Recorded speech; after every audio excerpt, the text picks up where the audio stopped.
if we ask Jack, what do you think? What the problem is? You can't reach the guitar.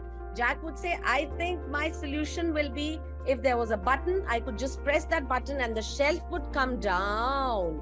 Leadership is a result of the actions and decisions that individuals take, right? Which shows that they are made of that content that makes a wonderful leader. Be focused. All right, now this is a really important one. As entrepreneurs, and I am one of them, we tend to be defocused. When it comes to marketing, you can do digital marketing, you can do offline marketing, TV commercials, radio ads, newspaper ads, OOH or out of home, which are large public displays. Or you could go digital, where you could target digital media or social media. It has been really a very nice journey and a very innovative one, because it was really a surprise that kids were thinking so much beyond what we actually imagined to think. And they were actually seeing our daily life struggles and trying to figure out something. There were multiple ideas that these 4 children came up with. And we were like, wow, we never thought that it could be like this. So I really appreciate your platform, because you all gave them the platform to think beyond than what it is. So really appreciate that. Like some of the other parents mentioned, Moonpreneur, Moonshot and MoonBattle, all these are, great platforms for all these kids to learn things which a lot of us adults have still not learned about in our late 40s and 50s. And so I think just like anything else, you don't know what you don't know. And so this is a platform to basically help some of those gaps, fill in those gaps and make sure that all these kids know things early on in their lives and careers, which may or may not lead to something in that field, but helps them with the thought process. It's about the thought process and knowing things which may interest you further down the line. So again, kudos to all the kids, saw all the presentations. They're all awesome. Just keep going, keep doing. This is just one, competition. Don't be disheartened if you were called out late and things like that. It's all, you all have done fantastic jobs in your own fields. Just keep the spirit on. And I think as long as you're learning each and every day, you're going to do great things in your life. It was an amazing experience for all the 4 kids. I have not been very much involved, but I do know what they were doing. So I know one of his good friend, Shivansh, invited him in to this group, and every Sunday morning they would meet and then they will discuss. From a parent's perspective, I think it's a really good way to learn how to come into an idea, build the idea, create the idea, and go from there into the next step. And as you mentioned, it's a very profitable idea. So I think these kids have really landed into a very good idea.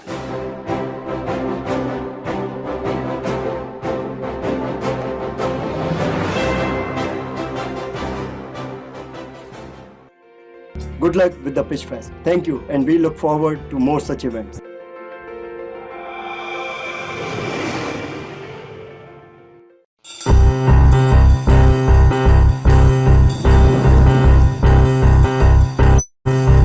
The battleground is set. The teams are ready. Their armor thick and their swords shining bright. It's that time of the year. Swords will clash, shields will splinter. A journey that started 6 months ago has now come to the culmination. Who has the greatest idea weapon? Let's find out. Will it be the lunatics with their antiques? Or will it be the cool kids with all the tricks?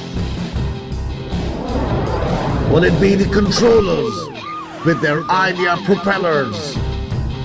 Will it be the golden sonics who rise like the phoenix? Or am I talking about the green giants who will be the triumphant?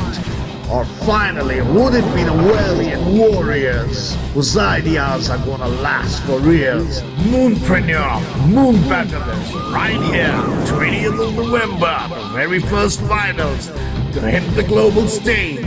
Are you ready to see how they are going to create the future?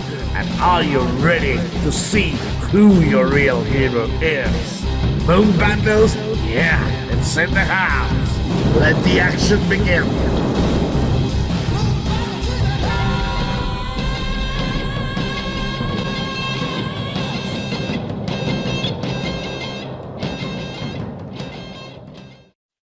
It's a pleasure to welcome you all to this unique event where our young creative minds will present ideas that can empower the planet. So, a warm welcome to all our speakers, panelists, guests, and our participants. Just so you know, this session is currently being recorded for quality purposes and is being live streamed on YouTube. Participants, please go ahead and rename yourselves to your team names. So you can go ahead and add your team names before or after your name. Helps us recognize you. I will now go ahead and invite Alok Jain, co-founder and CEO of Moonpreneur, to take this event forward. Over to you, Alok. All right. Thanks, Meher. And thanks, everybody, for joining. I think especially taking time out from your Sunday morning. But I think there are a lot of folks also join in from India. And right now we are talking 12:30 there, and the event might go for another hour and a half. So thanks a lot for keeping up with it. My name is Alok Jain. I am the co-founder and CEO of Moonpreneur. On behalf of Moonpreneur family, really like to give the warm welcome to all of our guests and students, especially to the MoonBattle Pitchfest finale. This finale or Pitchfest is really the practical conclusion of the cumulative effort of all the students, mentors, their parents, and really, I want each team to grab this opportunity with a bang. Each team has done a wonderful job. We started with 300 students, and today we will be seeing about 30. 6 teams are able to make to final or finale after semi-final, and all kind of things happen. Really, I think in the entrepreneurship journey, we always say like taking the first step is the most important piece. And I would like to congratulate each of you that you have done it. And so let's dive in a little bit when we think about entrepreneurship, what we really feel, right? So there are two kinds of people. One are thinkers, because everybody think, and then there are entrepreneurs. So when we observe the world, the thinker will just think that, okay, there are good things and there may not be good things, and they stop there. But the entrepreneurs, they will like to do something about it. They have that fire, that desire to make that difference. They might not have money, they might not have resources, they might not have know-how or knowledge, but they have that fire, and that fire drives them to figure out all these pieces, right? The second thing, today we are going to see two segments of the students. One will be 8 to 11, and second one is 12 to 15. And why so early? Why we are talking at 8 or 9-year-old? So if you see, there are a lot of changes happening in the market, especially after post-pandemic. A lot of things got accelerated. But if you look at like Deloitte, they just came out with a report. Over 70% of jobs by 2030, they will start demanding soft skill. That becomes a key thing there. And if you want to really learn soft skill, a platform like these, programs like these becomes essential. And also some kind of soft skill, especially the creative side, they become more and more difficult to teach once you already turn like 14 or 15. So that's why this is our attempt to give those essential skills early on. And I like to thanks all the parents who have supported, especially encouraged their kids to be part of this journey. More importantly, your trust on us. We are a brand new company. Our kids are most precious to us. I am also a father. I have a 16-year-old and 11-year-old. And their education is the really most important thing to us. And for you guys to trust on a new company, it's a huge trust and it's a huge responsibility on us. I hope we'll able to do the justice there. And with that, I'll also like to thank all of our esteemed guests and judges, Rohit, Deepak, Patrick, Shaurya, welcome here and thanks a lot for taking time out. So one of the judge, Shaurya, he was our student in the older segment. You will able to see that progression from a student to judge can happen very, very fast here. And you are guys going to meet him very soon. I'll also like to thank all the subject matter experts and our mentors, our sponsors, including Mr. Dave Vilapati, Sudarshan Chetlur, Bhavin Narang, Sapna Malhotra, Ken Burke, Emmy, Hetal Sonpal. The list is long to really help all these students to teach, and you are going to see the result today. Without taking too much time, to all the finalists, I'll say you are the future. You are our future. You are the future's innovators and entrepreneurs. And we as Moonpreneur is here to fuel your dream. Today is really your day. Just nail it. Back to you, Meher. Yeah, absolutely. Thank you so much, Alok, for sharing your thoughts and insights with us. Today, we have another eminent personality with us who has been a trailblazer. Let me go ahead and invite Dave Virlapati, the CEO of S2 Tech and Fortune Fund. This is all yours, sir. Yeah, thank you, Mihir. I'm so excited to meet you all. So it's so exciting that you're starting your entrepreneurial journey with very, very young age.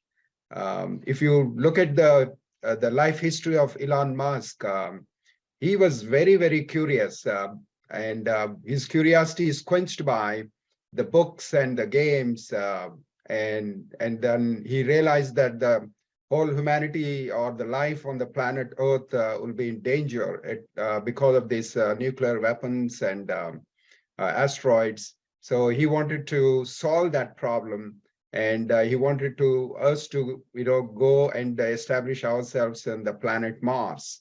And so that's the big problem he's solving, and that's a big idea he's taken, and he has become very, very successful. Now, all of you who are already in the United States, and some of you are already in the United States, actually, you have amazing opportunity.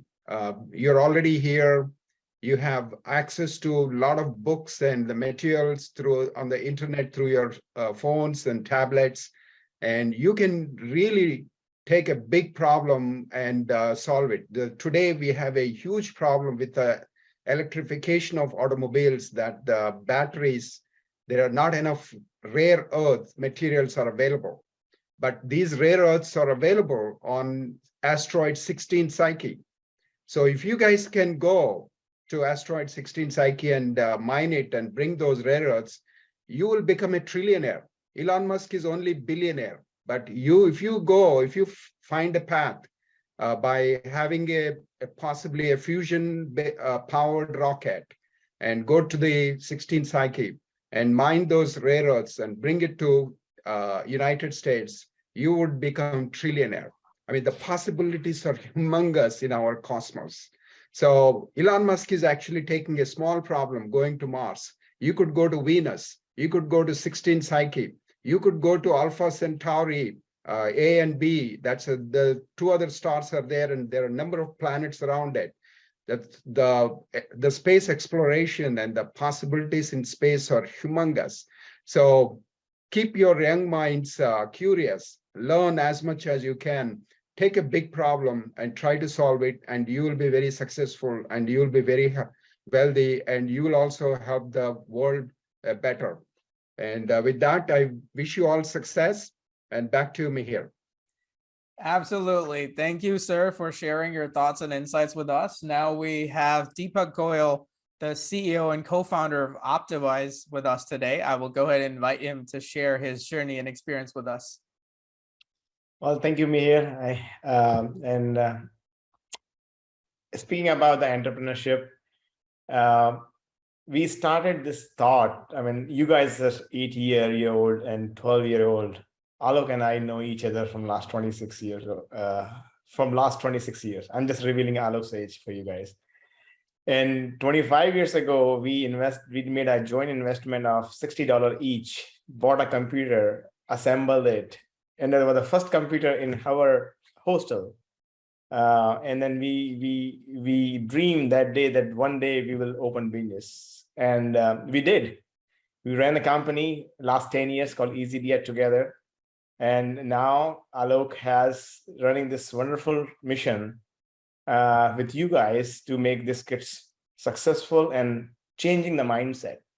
And speaking on the entrepreneur mindset, it's not about just opening a company and running a business. Entrepreneur mindsets gives you much more, even in the corporate life. For myself, I started my journey with Sun Microsystem. I worked Sun, Cisco, JP Morgan Chase, Bank of America, many big companies. And I learned that when I had this mindset of getting the things done in resource constrained environment, it works everywhere, no matter what position you are, including you being a developer to being the director to the VP to the CEO, anywhere, it does work. So it's been 18 years now. I've been doing multiple companies. My latest company is Optimize.ai. We just raised over $1 million last month now to grow the product to the next level. Well, I'm really, really excited to see all of you here. And first of all, congratulations to all the MoonBattle finalists that you have made so far. And I wish all the best to you. And I'm really excited. And thanks a lot for having me. Yeah, absolutely. Thank you, Deepak, for sharing that with us. And now it is time to invite Rohit Sehgal, the CEO of Synergy Digital Inc., a dynamic, result-oriented techno business leader. He has accumulated a wealth of knowledge and wisdom. Over to you, sir. So I'm Rohit. I live in San Francisco. I'm CEO of Synergy Digital, and we are in product outsourcing business. So we don't build product for ourselves, but we do product for other companies in Bay Area or other people who want to really. So people have my ideas in mind when they want to implement it. So I did my bachelor's from IT Delhi and MBA from ISB. I have spent half of my professional life in India and half in US. And I've worked in product companies like Cisco, Ericsson, Coral, Perfect. I'm not sure many of you know or not, but so I built products which are selling for $1 billion per year, and also build product which failed in the market.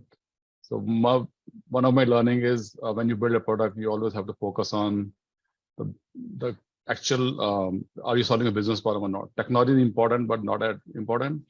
But make sure when you build something, you build for real life scenarios. I built product like Office for Java, which is like Office 65 today in 1987, too early for time. So idea is when you're building a product, you make sure your customer in mind, you're building for real business requirement and not just for technology part of it. So this is where I am. Again, these guys or these kids are getting this information or knowledge at so early in life. So I'm glad they can use it and then hopefully do much better in life with this information that they have. Thanks, guys. Best of luck. Thank you, Rohit, for such a wonderful presentation and the kind words. Now I would go ahead and like to invite Patrick Nelson. He is the Practice Director of Manufacturing Operations Management at Tata Consultancy Services, and he is known for his strong track record for delivering game-changing solutions. Over to you, Patrick.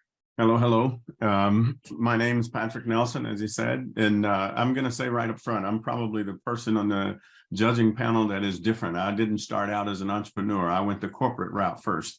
And I'm a person that comes from humble beginnings, but there was something that my grandfather always told me. He said, it doesn't matter so much where you come from. What matters is where you're going and your determination to get there.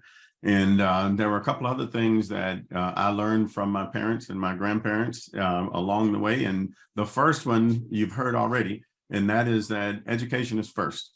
The reason education is so important is because education gives you options. No matter where you come from, education gives you options for where you're going to go. The second point would be join organizations like Moonshot and becoming Moonpreneurs. What that does for you is gives you exposure. All right. These competitions expose you to companies, expose you to executives, expose you to other teams so you can see how they do things. And the competitions are fabulous. The third point I would make is that exposure also gives you the opportunity to compete, because what that does for you is it opens the universe of opportunities to you. All right. And I'll end with the point that, everybody, whether you're in the 8-year-old group or whether you're in the senior group, look for people that have a like spirit that's like yours, those older people that can become mentors for you within your organization. One of the things that my mentor taught me, her name was Martha White. She had this saying that I'll pass on to you. She said, the universe cooperates with a made-up mind. And I truly believe that. If you make your mind up on the thing that you want to do, the universe will bring all of the resources that you need in order to deliver against that thing right there to you and in your space. So that's it for me. All right. Thank you so much, Patrick, for sharing your insights with us. Now I would like to go ahead and invite Shaurya Malhotra, the founder and CEO of MQBit. Over to you, Shaurya. Thanks, Mihir. Hey, everyone. I'm really excited to be here. So my name is Shaurya Malhotra. I'm the CEO and founder of MQBit, which is a tech consultancy and a startup network. And I started this company back in college, and I just graduated college this past year. So I did my master's and bachelor's in computer science at Virginia Tech. And my master's was concentrated in AI and machine learning. And one thing that I learned while starting my company is the skills that you get from learning all these different things while starting a company, it carries on with you throughout whatever you do, whether it's stuff in classes or whether it's getting a job. So now I work at PwC as well, in the tech consultancy space as well. So everything I've learned and gained all this different knowledge while doing the startup is still being applicable while I'm in the industry as well. And it also helped me get those jobs and open new doors by networking and by, as Patrick also said, working hard and kind of aligning my goals with what I'm doing. And so everything that you're learning here, all these entrepreneurial skills, it'll carry on with you wherever you go, and it'll definitely benefit you and help you be in the right mindset of things to accomplish. So thank you again for having me here, and I'm really excited to see the pitches. All right. Thank you, Shaurya. Now, without any further delay, let us start the competition and invite all of our teams to pitch their ideas one by one. And first, we have the Golden Sonics. Hi, everyone. We are the Golden Sonics for MoonBattle, Empower the Planet competition. Hi, my name is Sanmi Tiwari, and I'm the Dishwasher Baby Company's CEO. The problem our company is trying to solve is a limited availability of portable dishwashers outside of houses, which leads to environmental damage. When on the go, many families have to use plastic utensils instead of steel or other reusable utensils. And using plastic is bad for the environment. So the solution our company is proposing is a portable dishwasher that you can use to clean your dishes anywhere, anytime. And now families have a way of using or reusing their dishes and also saving the environment. So our dishwasher baby works best in RVs, boats, campers, hotels and motels, and even small houses where you don't have enough space for really big dishwashers. Now I'm going to pass it on to my colleague, Austin. Hi, my name is Austin, and I am the Chief Product Officer, and I'll be talking about the 4 features that the dishwasher baby will use. Feature 1, it's portable. It has a small size, lightweight, and easy to carry. Feature 2, simple to use, easy to operate, just pour water in, battery operated, of course. Feature 3, cleans dishes. 3 cleaning modes, standard, rapid, and glass. Feature 4, protects the environment and is also eco-friendly. The baby dishwasher will have a few advantages. Number 1, on average, saving at least 20% of plastic utensils per outdoor usage. Number 2, our dishwasher will work with special detergent that will consume 1 gallon less water per cycle. Number 3, it will be the portable dishwasher that will run on batteries. Now I'll pass it back to the CEO. So now that you understood our product, I'm going to explain the business model of our company. The total market size for all types of dishwashers is 80 million units. The market value is 280 million, considering that our average price is $350. $350. So as per our estimates, we have assumed that 10% of all the dishwasher sales in the US can be for portable dishwashers, which is 80,000 units or 28 million annually. Now I'm going to pass it to Leo. Hi, my name is Leo and I am the Chief Finance Officer of our company, Dishwasher Baby. Today I'll be talking about our market opportunity. The average selling price for existing portable dishwashers in the market is $350. We have decided to keep the selling price of our product, the Dishwasher Baby, to be $300, and we will break even in 2 years and give a return of 10x in 5 years' time. We are planning to capture 15% market share, which amounts to 12,000 units per year or 1,000 units per month. We expect a growth rate of 10% per year. Now I'll pass it on to my partner, Sanat. Hi, I am Sanat. I am the Chief Marketing Officer of our company, Dishwasher Baby. Today I will be telling you about how to achieve our achieving goal of 12,000 units per year. To achieve this goal, we will be using tie-ups. We have 2 different types of tie-ups: retail store tie-ups and online store tie-ups. For retail store tie-ups, we will be having partners with Home Depot, Lowe's, Best Buy, Costco, Walmart, and airport appliances. For our second type of tie-ups, we will be using Amazon, eBay, and our own portal on Shopify. For our first year sales target by our channel partners. This is a rubric. Best Buy, 2,000 units. Walmart, 1,500 units. 1,000 units for Home Depot, Costco, and Lowe's. And airport appliances, 500 units. Now for our second type of tie-ups, online stores. Amazon, 3,000 units. eBay, 1,000 units, and our own portal on Shopify, 1,000 units. This is our advertisement and our slogan, clean anytime, anywhere. Thank you for listening. All right, so that was the Golden Sonics with Sanvi, Sanat, Austin, and Leo. Your Q&A session with the panelists starts now. Hi, I can ask one question. Go ahead. Okay, a very small question. Good guys. Leo, Golden Sonics, you did really good job in presenting the solution. So one question I have. So you are assuming 10% of the people will move from traditional dishwasher to new one. Do you think your mom and dad will move your dishwasher to your baby one or no? And if yes, why?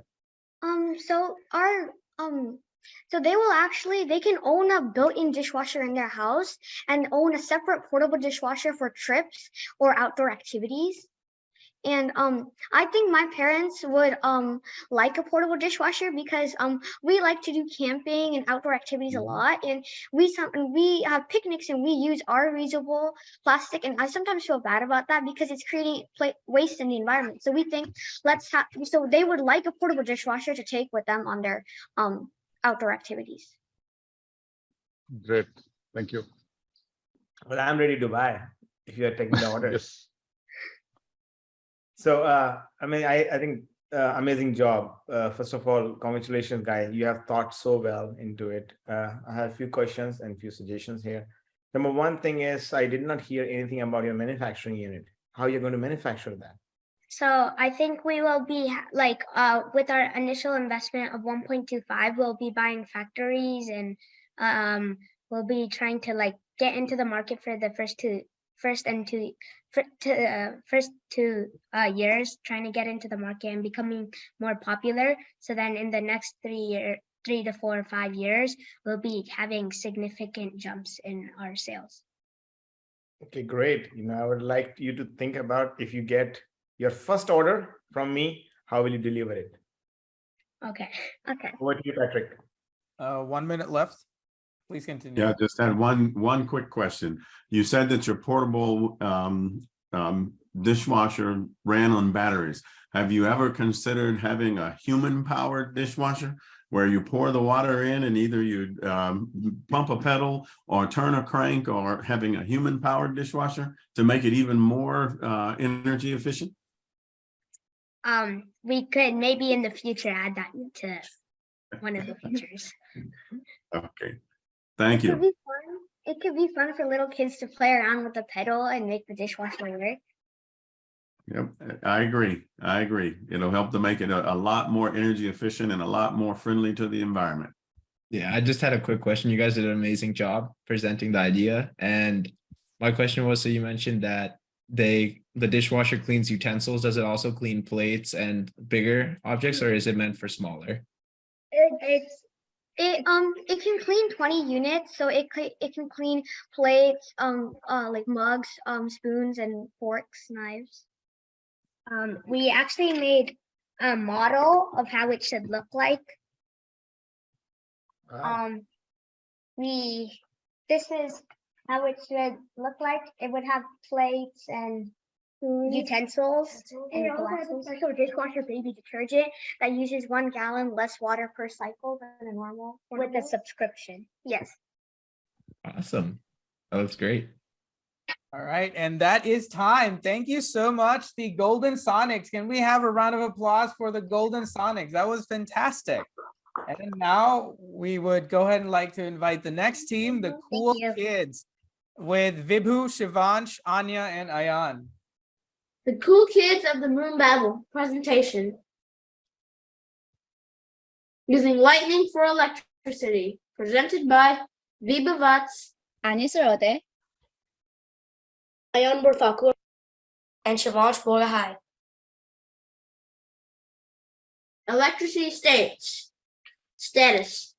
13% of humans don't have any electricity. 13% of the world is over 1 billion people. If we use this idea, we can make over 1 billion lives easier.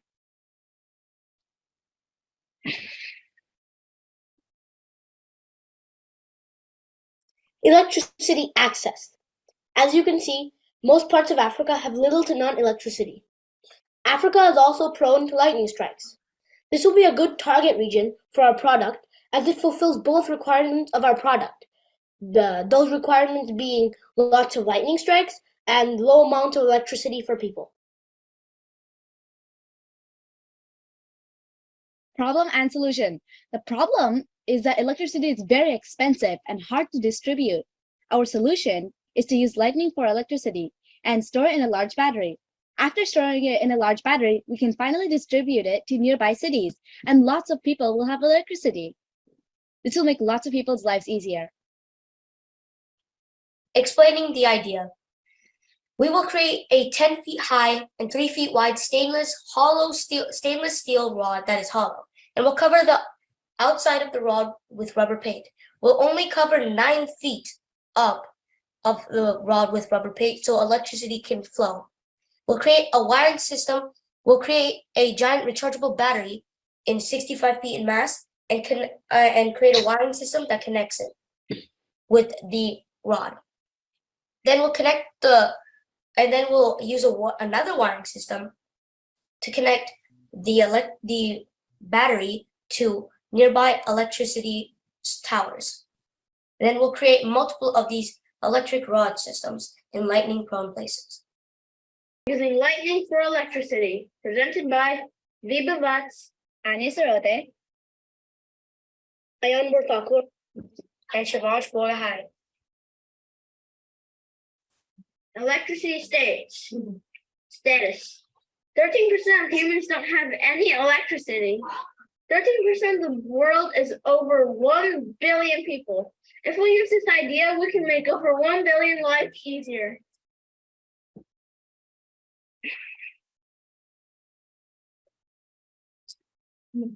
Electricity access. As you can see, most parts of Africa have little to none electricity. Africa is also prone to lightning strikes. This will be a good target region for our product as it fulfills both requirements of our product. Those requirements being lots of lightning strikes and low amounts of electricity for people. problem and solution. The problem is that electricity is very expensive and hard to distribute. Our solution is to use lightning for electricity and store it in a large battery. After storing it in a large battery, we can finally distribute it to nearby cities, and lots of people will have electricity. This will make lots of people's lives easier. Explaining the idea. We will create a 10 feet high and 3 feet wide stainless steel rod that is hollow, and we'll cover the outside of the rod with rubber paint. We'll only cover 9 feet of the rod with rubber paint so electricity can flow. We'll create a wiring system. We'll create a giant rechargeable battery in 65 feet in mass and create a wiring system that connects it with the rod. Then we'll use another wiring system to connect the battery to nearby electricity towers.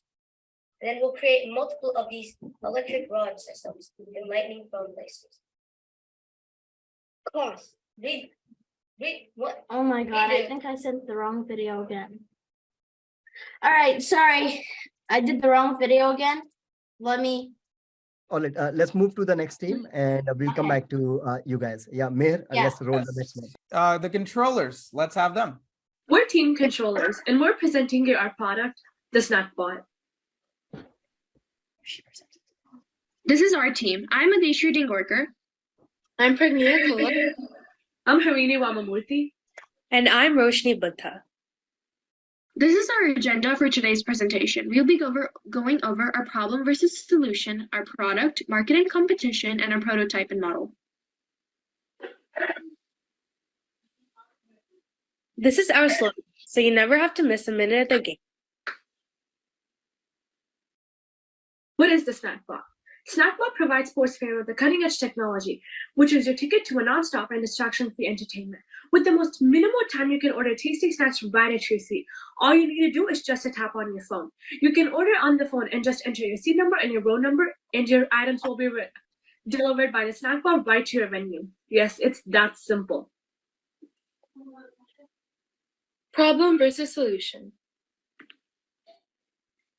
Have you ever been to a sporting event? If you have, you would have known how long the concession lines are. It's also a hardship to carry food back to your seat in a crowded stadium. According to a website, 59% of fans would buy more food if the wait times were cut in half. Also, 30% of fans globally said that being able to stay in their seats was the best possible way to enhance food experience at sport events. That is a problem we are trying to solve. The solution is the Snackbot. The Snackbot will deliver your food to your lane so that you do not have to get involved in the long lines. You can pay on the Snackbot and you can stay in your seat, which can save you time and allow you to peacefully watch the game. This is our SWOT analysis with our strengths, weaknesses, opportunities, and threats of our product.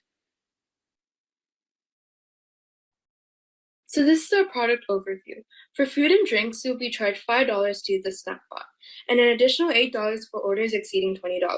Snackbots will also be equipped with medical kits and first aid kits to help in emergencies.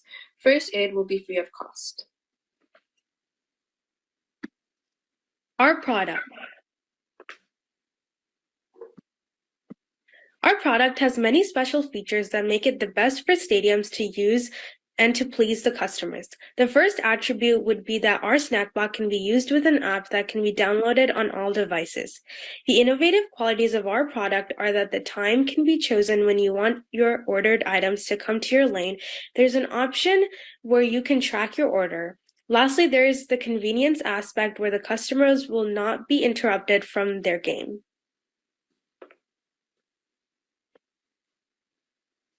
So this is how our product works. So first you'll order and track your purchased items on the app. Then you'll pick up your item at the end of your row when the Snackbot comes to your lane. Next, you'll pay on the Snackbot, and lastly, you'll enjoy your game in peace. So this is a perfect solution. The audience can order food and first aid on our app from their seats. Then they can pick it up at the end of their lane. The Snackbot is a perfect solution to the labor shortage issues as well, since labor is very expensive, especially in a crowded stadium. Technology such as the Snackbot is much more efficient and effective than humans, as they can't carry many orders and will have a hard time remembering the products needed. The Snackbot is also more cost efficient in the long run. There will be an increase in sales and customer satisfaction due to our Snackbot. Market and competition. These are some of the reviews we got from our friends and family that we incorporated into our design. So this is how we plan to make a financial deal with our stadiums. Royalty will be paid to the stadium for our use of their resources. Then the stadiums will receive some commission, and we, as the creators of the Snackbot, will also receive some commission as well. Lastly, this will lead to the satisfaction and happiness of the specific stadiums and their customers. Market size. The sports market is growing every year. In 2016, it reached 40 billion. There are some of the popular sports in the US, which can lead to high profits for us. Our target customers would be sports fans from the ages of 18 to 24.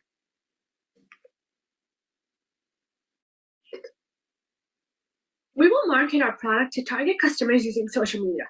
Customer satisfaction is our main goal. We believe that people will enjoy our product and that we will be able to at least make 50% of profit from our revenue. We also strongly feel that a lot of people will appreciate our service and kindly be happy to spend an extra $5 fee.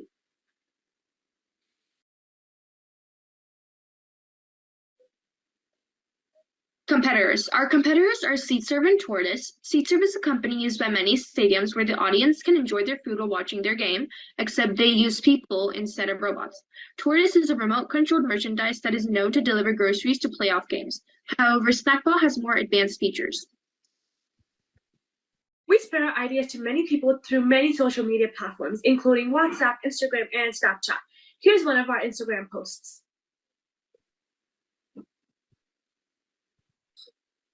Our initial plan, the starting of the utilization of our product will be in less populated games such as volleyball games. If the first trial is successful in the smaller setting, we'll expand onto larger games with huge stadiums like soccer, baseball, football, and so on. Our first stadium we will start our product in will be Gregory Gym in Texas, and there will be around 7 to 8 Snackbots in the beginning. Prototype and model. Here we have a picture of our first initial drawing that we made when we were first designing the Snackbot. As seen in the visual representation, it will come with large metal containers, cup and bottle holders on top, and a huge screen where customers can enter their special code, pay their money, and take their food. This causes for a more safer and legitimate process.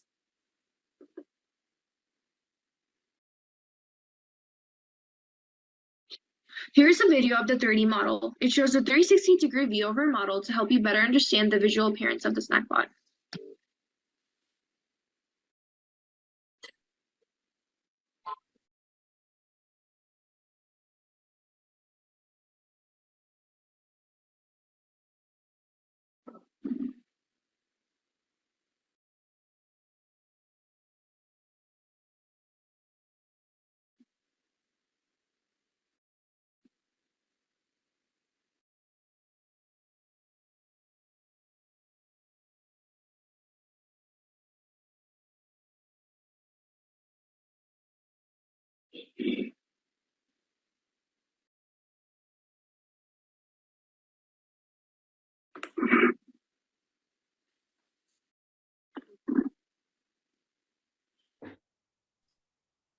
The Snackbot is designed to meet and fulfill your personal needs and to provide you with the experience of a lifetime.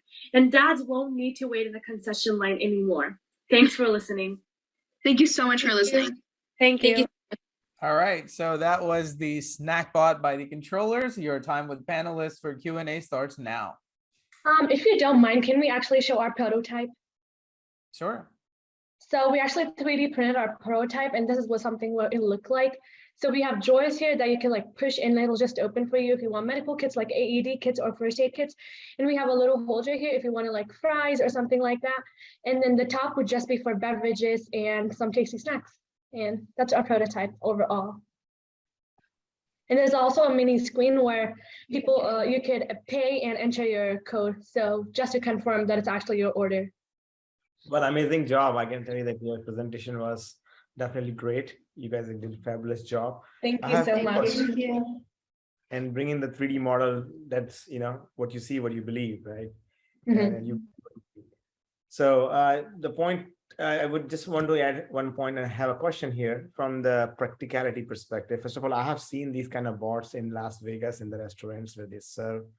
Do you anticipate to change any seating arrangement or changing anything in the stadiums when you implement these boards? So we don't really want to change anything in the stadium. So it just be specialized to go through every single row, and it'll just drop your items there and you can go pick it up. So it'll just be to the end of your row and won't like mess up all the seating with the stadium and everything. Because it's not practical. The snack box food, you won't be able to go through the actual lane to the exact seat number. So it'll just stand at the end. And we'll use artificial technology as well. So it'll be hard to know exactly where to go without any missteps and like dropping the beverages or the snacks. And how do you anticipate to deal with your first basketball stadium where there are a lot of staircases? Well, we're planning to do a volleyball stadium where there aren't many people because we want to see how it goes with less crowded stadium. And then if it goes well, then we'll advance onto more bigger sports like basketball, soccer. And we'll improve it based on it. Thank you. Thank you. I have a question. Yes. How many times have the four of you gone to a large basketball game, a volleyball game, or a football game where you've been the ones in the stadiums yourselves to see what it's like for your product in a practical space? So one time we all went to a Cowboys football game and we wanted food. And so we went to the concession stand and the lines were really long and we almost practically like missed the whole game, which was really sad. So that's why our idea started with this, so we can create an invention that can please people to enjoy the game and eat at the same time without missing any part. The customers will also waste their money for tickets since they bought the tickets to watch the game. And if it's not like they can't watch the game, it's the waste of their money. So we want to make it practical for them and so they have a happy time watching the game. That's actually great that you all had a chance to go to a Cowboys game and experience what it's like. It was the genesis for your idea. The one other thing that you should do is if you get a chance to go back again, is look at where your food bot is going to have to go up and down the steps, or do you want it to go up and down the steps since it's on wheels, or do you want to have the person get out of their seat and come to the level, the mezzanine level? That's still a lot shorter distance to go than to, for them to go all the way down to get it. And I think you'll have more success that way. The final thing I would say is that, have you considered the fact that if you have all of the food sitting on top and out and exposed, whether it would get knocked over if someone bumps into it, or if someone would take a drink or take a fry, because, it's a bot, it's not a person. Have you considered putting a top over it?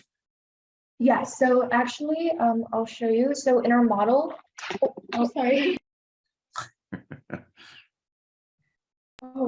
Sorry about that. So over here, this is the drawer. The drawer is actually going to be closed. So that's the little screen. So when you insert your order, that's the only way your exact drawer is going to open. So one of these three. And it's also motion sense. So if you don't enter your number and just try to like snatch snacks out of it, it won't let you. You have to have a special code. All right, time's up. Thank you so much, the controllers. That was a fantastic presentation. Can we have a round of applause for the controllers? That was amazing. All right, thank you so much. Okay, now we got that technical glitch with the cool kids fixed up. So I'd like to have the cool kids back on here, and they have their correct video. Vibhu, if you can go ahead and play it from where we left off. Yeah, so here it is. Wait. Cost. The metal rod will cost about $4,600. That may seem like a lot, but it costs less than a Tesla. The rechargeable battery should cost about $160. The wiring system to electric poles from the rechargeable battery to the cities varies on the place, but the cost of the wiring from the metal rod to the battery will cost about $15. The end price will be $5,100. You may be wondering, why is this price more than the sum of its parts? That's because we added on an extra price for profit and transportation. Also, if a customer uses 500 watts in 1 hour, we will charge only 2 cents. Make us gain popularity as a new company. Transportation. The electric rod system, or TERS, will be transported by cargo plane or cargo boat and will be transported to a semi-truck on land. After that, it will then be assembled at the final location. The metal rod, battery, and wiring will be pre-built. All you need to do is connect them with wires. It's so simple.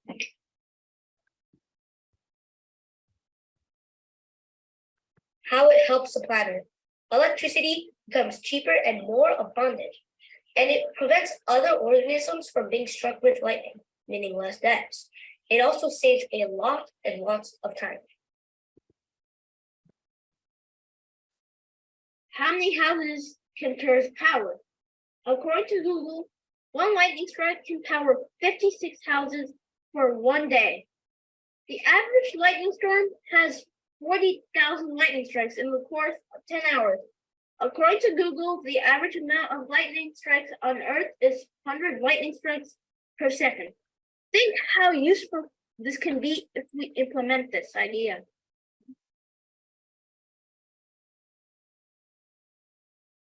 The need for electricity. In places such as Africa, most people do not have electricity.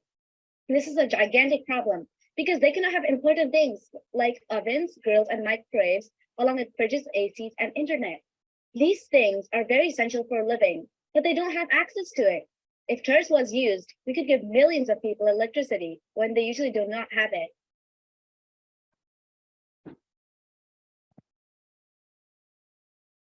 About the creators.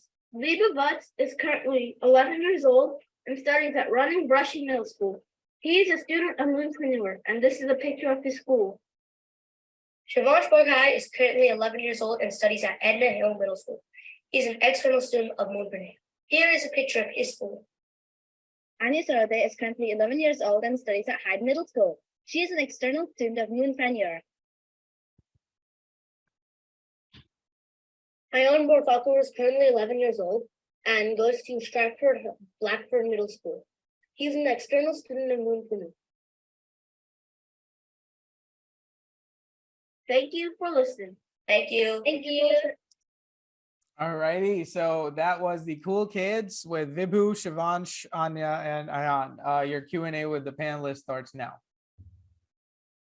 Cool kids, great idea. So one question, have you looked at the cost of transporting this fuel cells and also what is the energy lost during the transportation? So the size of the pole and the battery would easily be able to fit in a cargo truck. A truck, yeah. So and trucks don't cost that much. Just renting a truck and a driver. Okay. And what about electricity lost during transportation? Excuse me? Much electricity will be lost during transportation? Because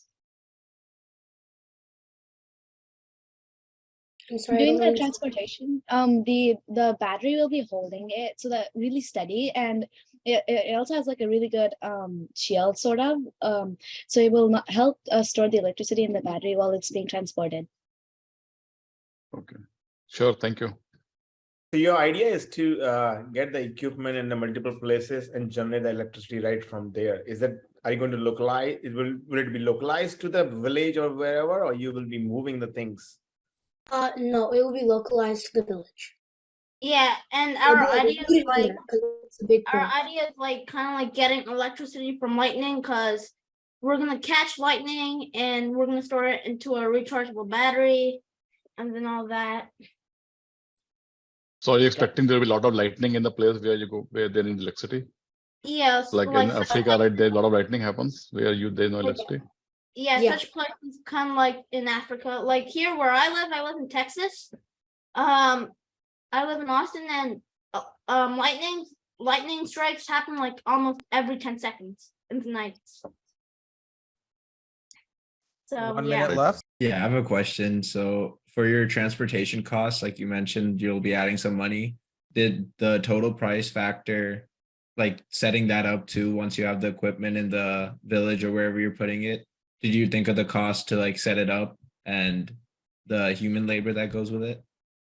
Yes, we thought of the cost and everything else for everything before we decided its final price. And how much money are you planning to make per rod that you put up? So each one, we'd probably be making around $100 to $200, and whenever someone uses electricity from that, we will charge 2 cents. Unlike our competitors who charge about 7 cents. And are there other competitors doing the same thing as you? No. When I say competitors, I mean other competitors who use clean energy, like solar panels and PG&E and wind energy, that stuff. All right, time's up. All right, the cool kids. Thank you for that presentation. Can we have a round of applause for the cool kids? Thank you. All right, now I would go ahead and like to invite the lunatics on stage. Hi, and welcome to our MoonBattle pitch. We are the Lunatics, and we present the Hydrover, a worldwide solution to water pollution. Our team members are Divya Venkat, Hadia Patan, Ikasha Sikka, Shavika Ida, and Yekta Mosebi. Take a guess. How much do you think plastic pollution impacts marine life? Well, the estimated number of pounds of floating plastic in the ocean is approximately 600 million, and the estimated number of marine animals that die from plastic pollution each year is 1 million plus. And to solve the problem of plastic pollutants in the ocean that kill the marine organisms, we decided to create an original design.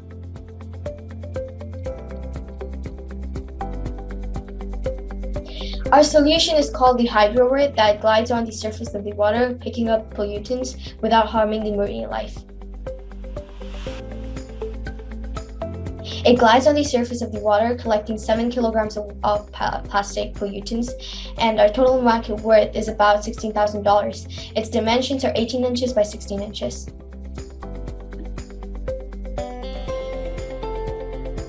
Our rover has several features that the customer can use. It has a net that floats to catch the plastic pollutants as it glides over the surface of the water. Additionally, it's powered by solar panels so that it does not have to use fossil fuels or other non-renewable energy sources. This is helpful to the Earth. It also has an easy-to-use app to control it, and you can also select an auto control option on the app. Additionally, it has obstacle avoidance system and infrared camera so it won't affect marine life. In the top left corner are logos of several organizations and companies in the marine conservation industry, which is the industry that our product is targeting. This is because our product solves the problem of plastic pollution on the surface of the ocean. In the top right, you can see that it comes packaged in a box, and all you need to do is download the app to learn how to use it. You can use our rover by simply charging it up in the sun, attaching the net, and turning it on. And then once you're done using it, you can empty out the net and store it until the next time you want to use it. You can order it on the website or mobile app. The app also has instructions for use, camera feed, and auto control or manual maneuvering options. To use our rover, first you must attach the net and turn it on. Next, you can open up the app, then place it on the water and maneuver it with the app or select the auto option. Although there are similar products, the Hydrover is better than the competition. Two examples are the Waste Shark and the Ocean Cleanup Interpreter. The Waste Shark is too expensive and causes air pollution, while the Ocean Cleanup Interceptor is expensive and harms the marine life. On the contrary, our Hydrover is both affordable and eco-friendly. We are targeting the marine conservation industry and gradually want to expand this. Approximately 110 organizations and governments are currently invested in the ocean cleanup and ocean cleanup robots like Oceana, Ocean Conservancy, the Coca-Cola Company, and the government of Netherlands. So the first manufacturing area we plan to set up in is the southern part of the Asian continent, where there is a lot of plastic pollution and the cost is cheaper compared to other continents. So we're planning to seek an investment of about $45,000 as a startup money from companies for about 15% of our overall profits. So we will start off with third-party manufacturers with our startup money and then progress to our own factory, then increase production size as we go. So we're also planning to give ocean cleanup organizations and possible customers 1 to 2 free rovers to test it and to introduce it to the market.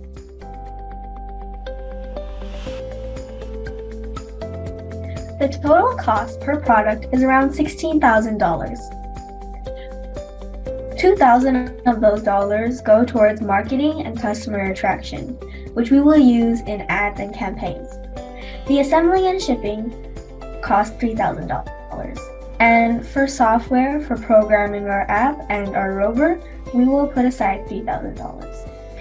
Another large part of the money is the $2,000 for the exterior of our rover, which is galvanized, non-rusting steel. And our profit is an estimated $4,500. These are our revenue projections. For the first year, we expect to make a revenue of $60,000. Moving on to the second year, we expect $75,000. We expect $87,500 in revenue for the third year, and for the fourth year, we expect $100,000. We can invest in other companies while also contributing to our own growth in our company.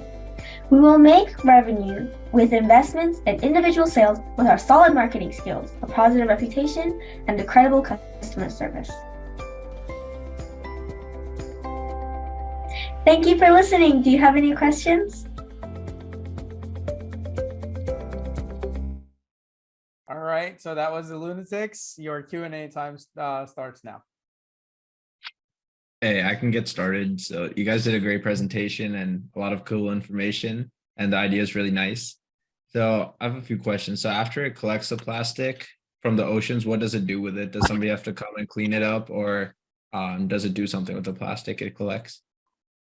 Yeah, sure. That's no, it's okay. Go ahead. All right.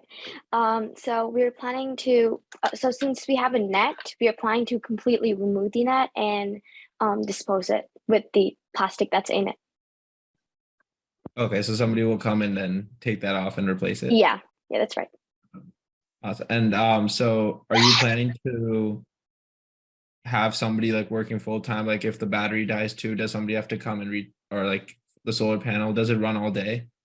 And then yeah, the solar panel runs all day, but we saw that maybe in times of tsunamis or stuff like that, or high tides or low tides, the solar panels might not work, and we decided to just let the rover float, and then by the time the sun comes out, it's going to automatically just start working on its own because we have the solar panels there.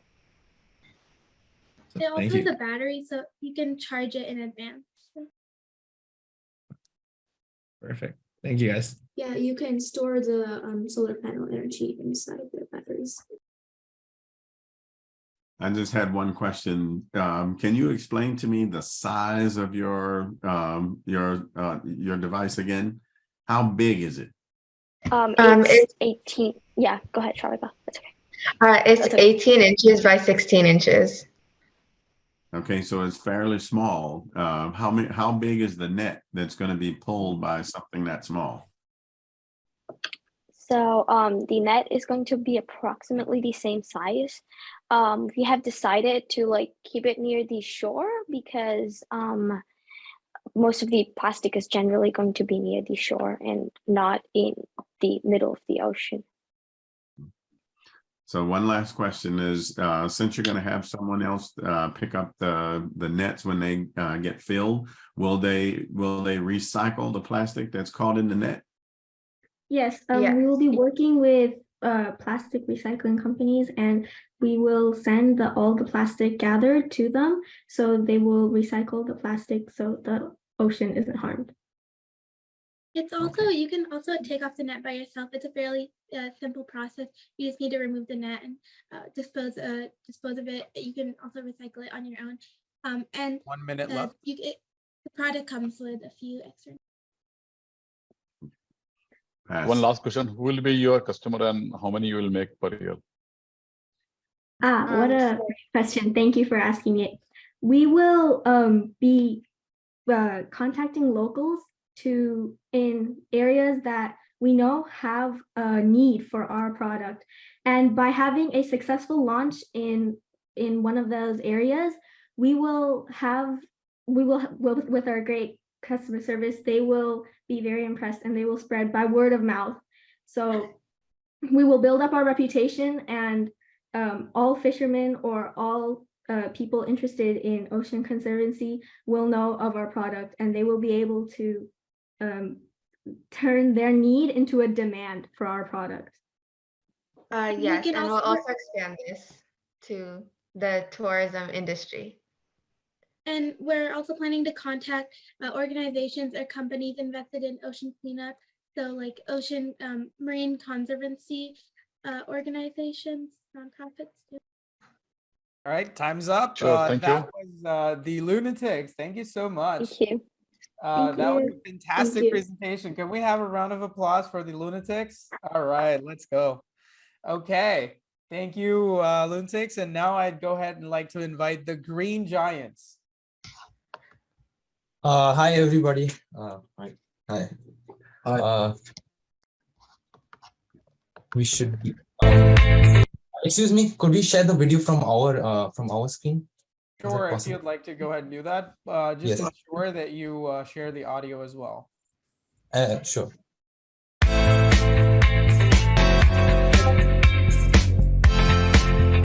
Humankind has always faced some problems in their life, but they've always found a way to solve that problem. For example, the smartphone. You could communicate to a person in a completely different country without any effort. Humankind tries to simplify their daily tasks. This is what we are trying to do with our so-called new project, the plant box. Me, as a person who keeps plants at home, knows the daily struggle of a plant lover. Sometimes we don't find time to take care of them, or we don't really know how to take care of them properly. We are trying to automate this process with our plant box. Save you time, have low maintenance, and you almost having to do nothing at all. This is what we are trying to approach with the plant box. Now we would like to start off with a small animation, and I hope at the end of this pitch you will be filled in with all the questions that you had. Animation, enjoy. This is Parsh.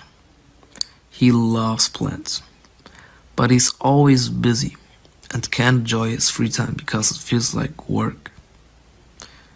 People like him always are trying to do their best for our society.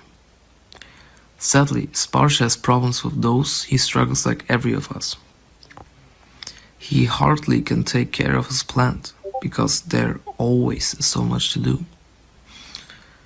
It almost died away many times, but now the plant is injured by insects and there is no hope of regaining health. Sparsh leaves with the dead plant and buries it.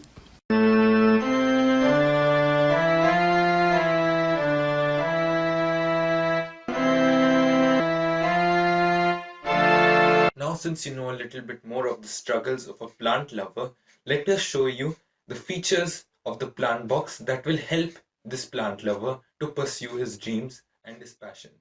One of the main features is the auto watering system that the plant box incorporates.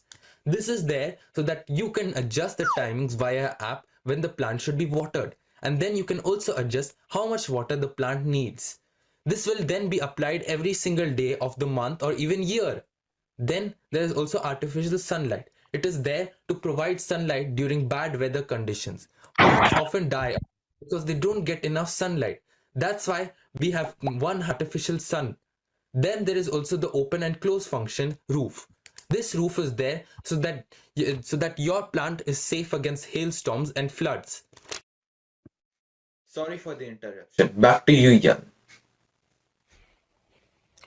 All right, thanks, Bosch. Let's continue. 2 weeks later, Spash not only has overwhelmed his pain of losing his precious plant. We hope that you're a tough guy like Spash.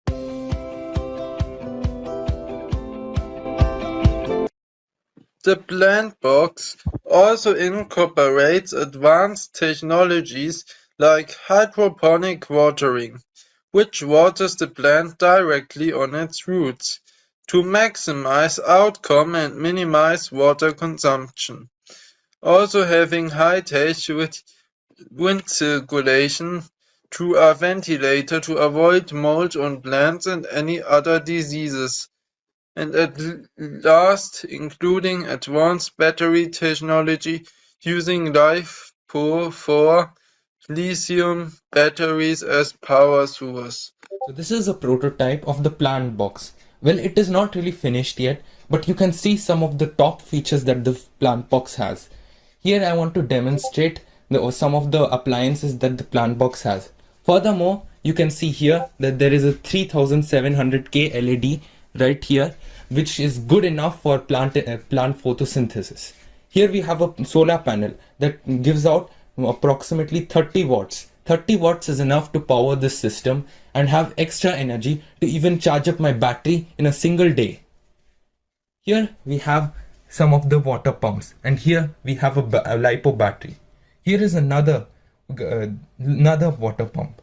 And now we are going to test the plant box when I put some water on top of the rain sensor. Now as you can see that the protection lid has gone up to protect against hails. This is because the rain sensor has been triggered. You can also see that the water here is being filled up by the cardboard box. I hope this shows to you that our plant boxes has a realistic approach and can be made in the close near future, giving maybe a time span of 1 to 2 years. We expect to reach out to a whole target field of customers with our plant box from personal to agricultural use and even research and development. The plant box is a unique idea that has not been implicated yet, and we believe that it can make plant domes obsolete. Because of its environmental as well as economic benefits in agriculture, we believe to dominate a huge share of the plant industry worth billions of dollars.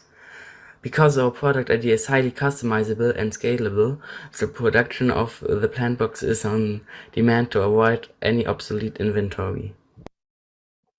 But why is our product unique? Other companies don't have a self-sustaining product like ours, and most similar ones will require high maintenance. Our product is meant to protect and help people to grow their own pesticide-free controlled plants. But how and where would we sell our product? Our own company's website, and furthermore in a high demand online marketplace. The product might also be available in local shops specialized in the floral department. We also plan to market our product on social media platforms like YouTube or Instagram, since they provide a small advertising fees with high success rate. And how much will our product cost? Well, our prototype costed around about $170, including trial and error, which is pretty normal. Our normal product cost will be around about $90, and with including profit and marketing fees, we would consider our product to be costing $125. Our target group are hobbyists who are ready to spend a little bit more for their passion, and our target region will be Germany, since here demand is high for our product idea.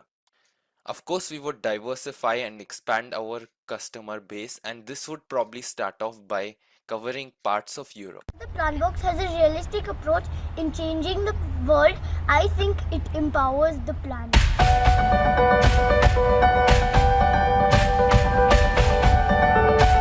So that was the Green Giants. Your Q&A starts now. Yes. So any questions? Yeah, I have a few questions. First, I really like the prototype, and it was really cool that I was working and everything.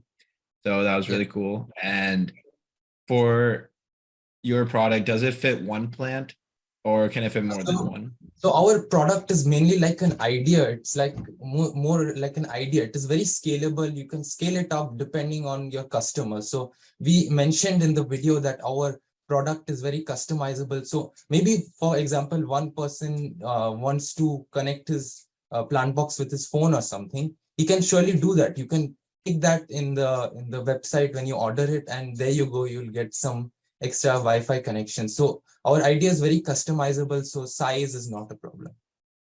So when you said like you have to see, you can choose how much water the plant needs. So do I have to guess that, like as somebody who may not know much about plants, will have to guess how much water it needs, or?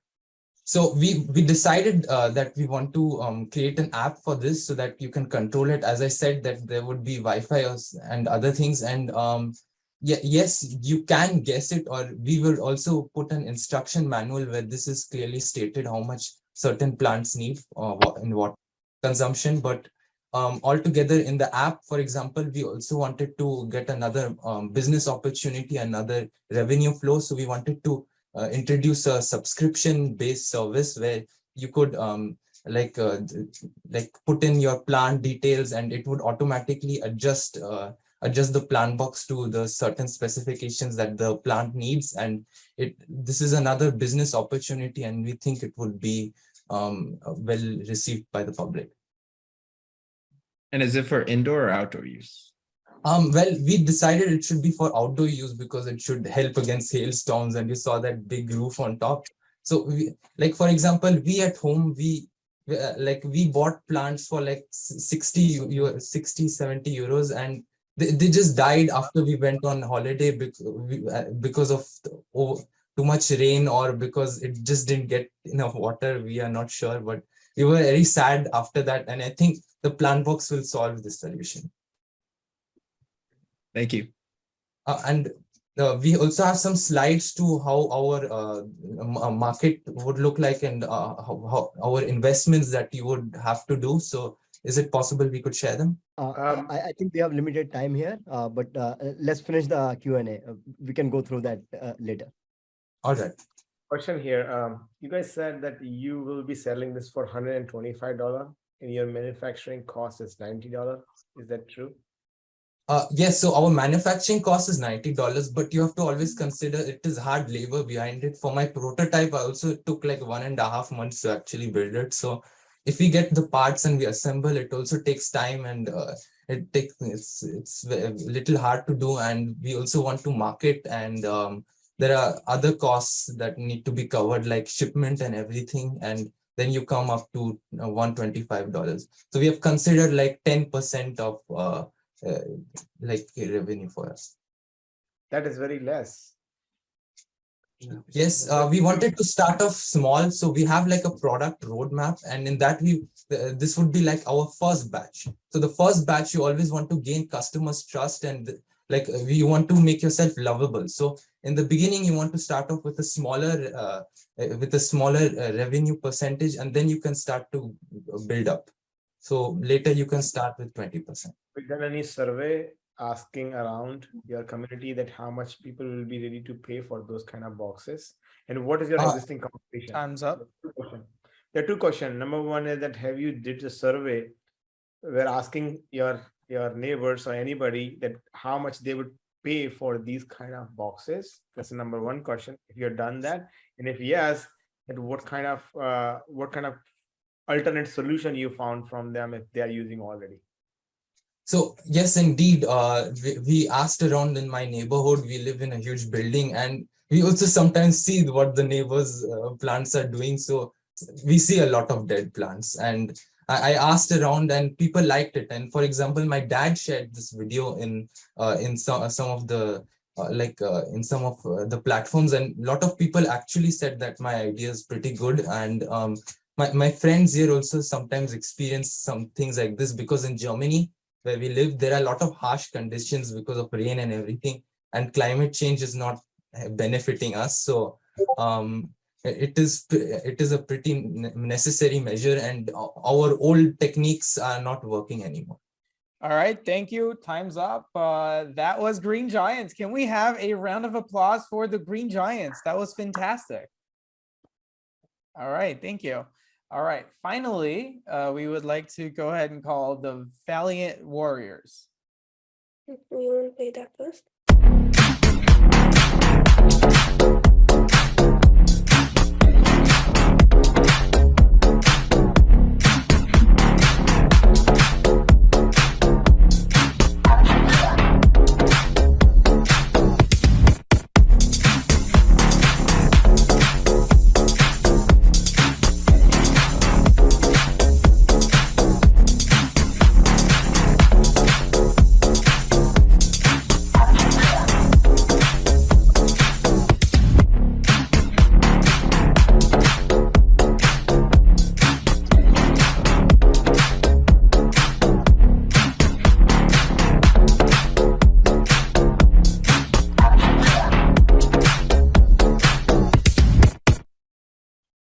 Yeah, can you hear me now? Yep. Yeah. So we're Valiant Warriors, and we've made a product called Sous Chef. Our tagline is the revolutionary kitchen helper. The idea is that it's a voice-controlled assistant, which would stay in your kitchen, obviously, because it's a cooking assistant. And it shows you different cooking recipes found from the web, and it's modified to your allergies and dietary requirements. It also saves your favorite recipes, so you can get them instantly. Devin? One sec. Your mic is muted. Sorry, yeah. So what problems will it solve? So most people and children can only cook basic recipes. And with Sous Chef, anyone who cannot cook something can use this easy-to-use kitchen assistant, and you can get the best recipes instantly. Rashik? Okay, so how does this idea help? So the world of cooking is vast and filled with different foods from various countries around the world. And so Sous Chef is all about bringing the billions of people together through cooking and food. If this kitchen assistant is used by people, we would never have to worry about not knowing how to cook something or making a mistake, as you will see later in the presentation. It has step-by-step instructions, and it will guide you through your recipe. So I am the team leader. My name is Vedan, and I help to keep the team together, and I also help with the prototyping. Ashik is the brander. He created the product logo.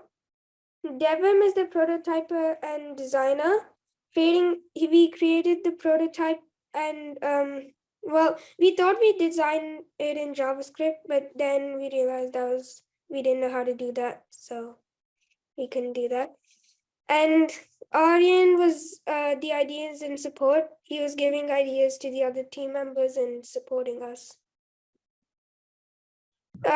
So the ideation for the product, like the base, where we thought of what it did and like how it would look, was completed June 13th to June 15th, and the result was the product, obviously.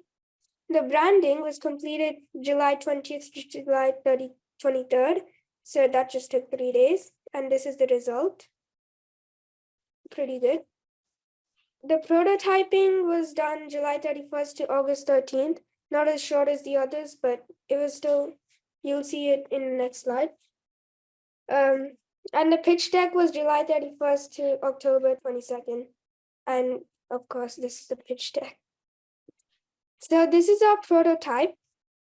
It's a rough prototype in its early stages, but you can see a 360 view of it in the video.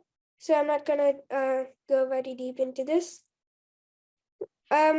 These are some questions you might have right now.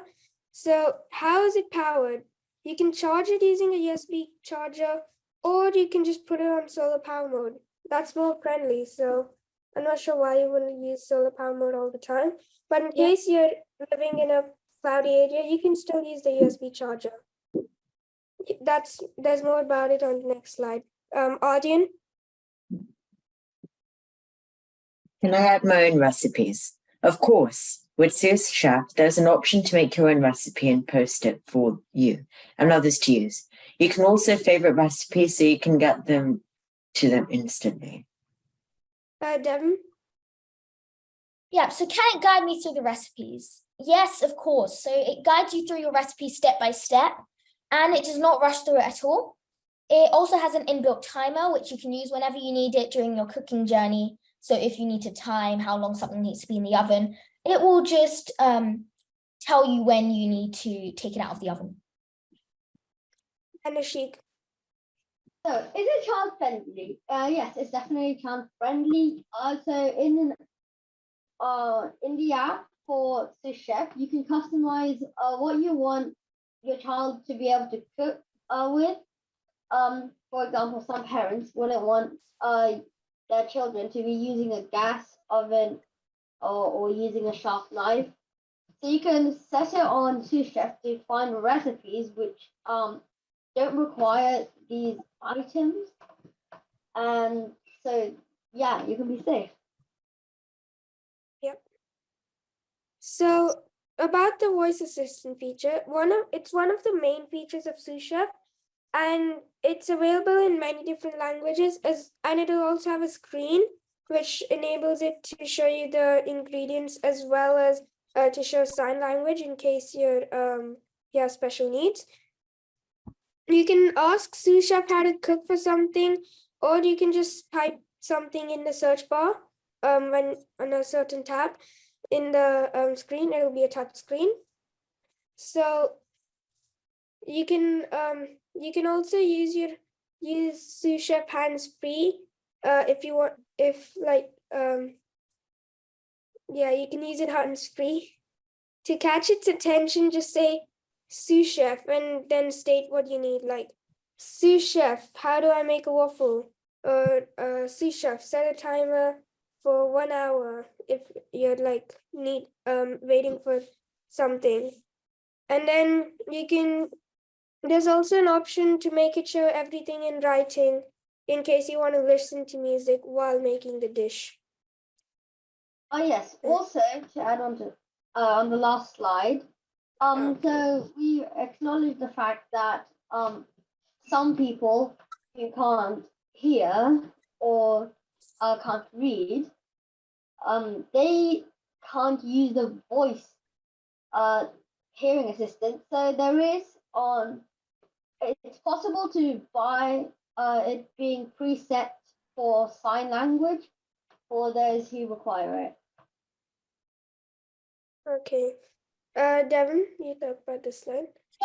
How is it powered? It comes with a USB charger, but there will also be a solar power panel on top, because we are about saving electricity, and we do acknowledge that is one of the problems today in the world.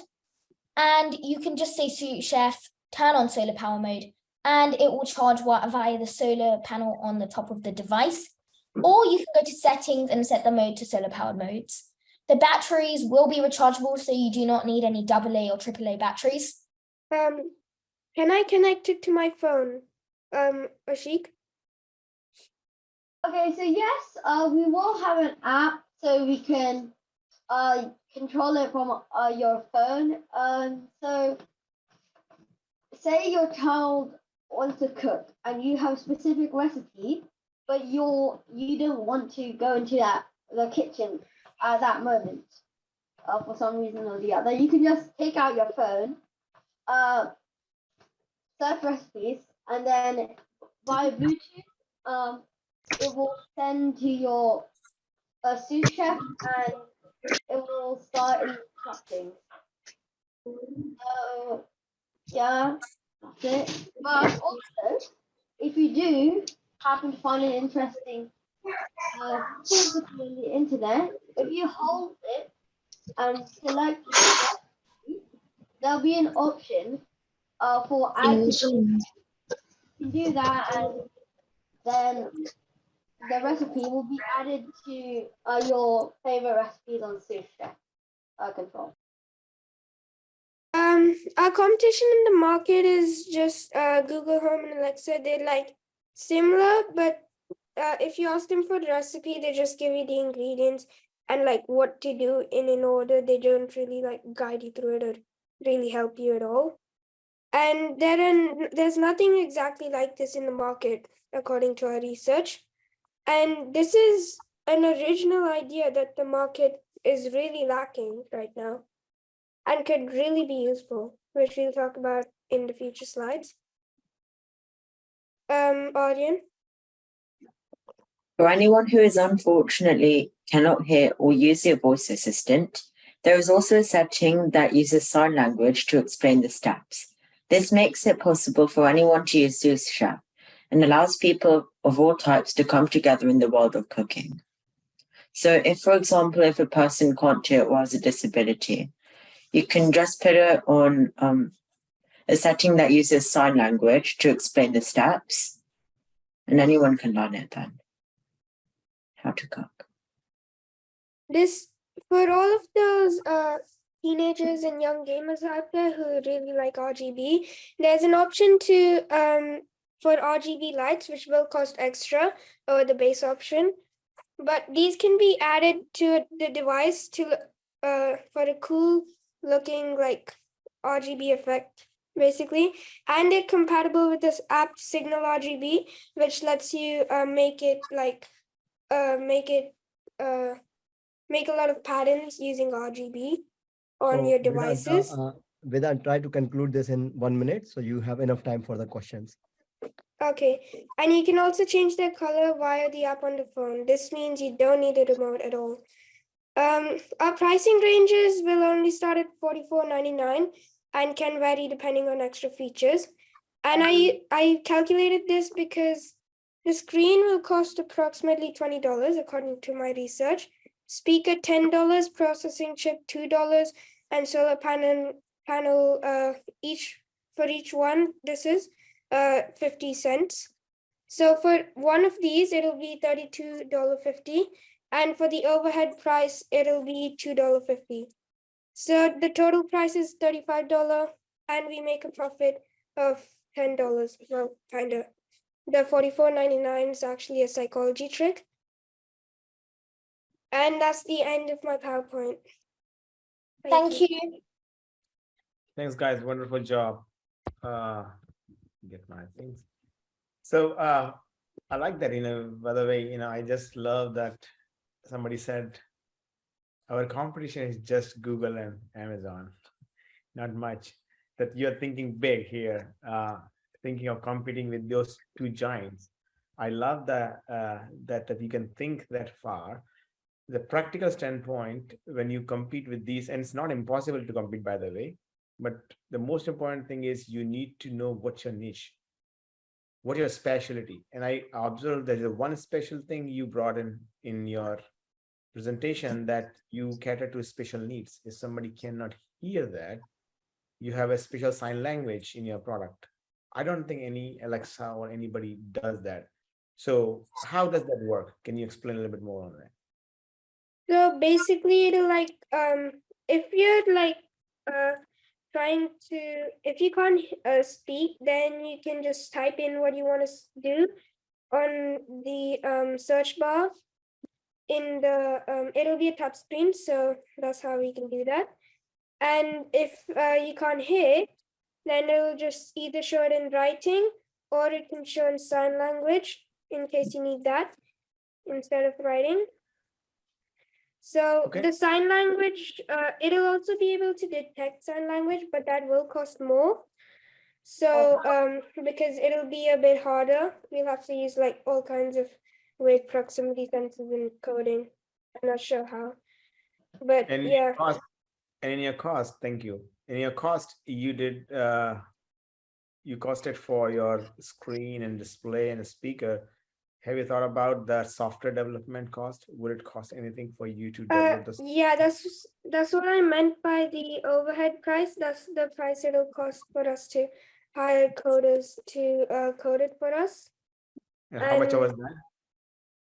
So for one piece, it was $2.50. Since we're thinking that one coder will probably make a lot of pieces. Okay. Scale. 1 minute left. Yeah, I was just gonna Oh, Yeah, I wasn't saying anything. yeah, I was just gonna say I really enjoy cooking, and one problem that I have while cooking is if I'm using my hands to cook, I can't use a touch screen that much as well. Or right now, if I use my phone, I can't pick it up and I have to go clean my hands and do that. So have you thought about um like kind of solutions for that, or targeting that if your hands are dirty, does it come to you or is it just stationary? Oh no, it's stationary, but It's voice controlled, so that'll let you use it from anywhere in your house. it's better than using a phone or cookbooks, because if you're using a book, of course, you require your hands in your phone. You'll need to type it in, or at least to activate the built-in voice assistant on your phone, you'll need to most probably tap a button. So it's just listens for sous chef, and that makes contamination minimum. Also, yeah, when I was like helping my mom cook in the kitchen, I did notice that when my mom didn't know how to cook something, I have to go on a phone with dirty hands. And yeah, just I can relate to that. So we thought that it would be much easier if a voice assistant could just tell you what you needed to do, rather than you washing your hands, using the device, and it's just much longer process. So it's just much easier. I also had the same problem too, actually, while cooking, because my hands were quite dirty and I always needed to swipe up the phone to see the ingredients. My phone would always have problems because my hands are either greasy or the phone malfunctions. So, my sous chef, all the problems can be fixed. All right, and that is time. Thank you so much, Valiant Warriors. That was a fantastic presentation. Let's have a round of applause for the Valiant Warriors. Thank you, everyone. Thank you. Thank you. Now the time has come to have our panelists move into the deliberation room and get our results ready for us. So I would request all the panelists to access the breakout room option on their Zoom windows and move to the deliberation breakout room that's option available. So you just have to click on join there.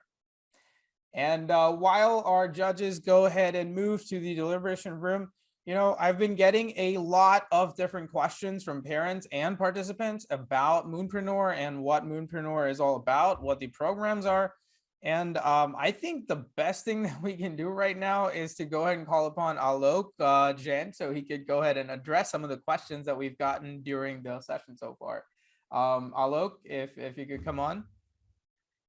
Yeah, absolutely, Meher. So these questions are regarding like a process, enrollment. I didn't get a chance to look at it. Could you just tell me a little bit? Yes. The questions that we've gotten so far are about the program itself, the enrollment process, and like what kind of curriculum is taught. All right. So thanks, parents. And I'll try to explain. I'm not sure how much time is there, but let me see if I can share my screen and can go to one of the deck. Sorry, I was not ready for this, but let me see if I can help here. All right. So this is where we are. We are a Silicon Valley company. Our office is right here in the Santana Row, and we are in now multiple countries. We have a large presence in US, especially in the Silicon Valley, but now we also have a large number of students in India in partnership with various IIT and IIMs. So this is what we really are trying to do. And I think especially when the students are in the middle school or moving to high school, their profile become critical for the college admission. We are seeing students are spending a lot of time on video games and others. The number of hours becomes 4 to 5 on an average. So some of those things we are trying to help. And of course, igniting the spark for the STEM and entrepreneurship. And as I mentioned in early on that some of the soft skills, especially on the creative side, they are taught better early on. It becomes more and more difficult to catch on later. And we are already hearing that there are going to be more than 70% jobs. They are going to require soft skills. So that's really our try. And you have seen a glimpse of it, how the program proceeds. So this is really holistic education we try to provide. which encompasses technical skills. They are going to be at the forefront, but also they are not going to be enough. So they are in concatenation with power skills and advanced mathematics. So that's our curriculum.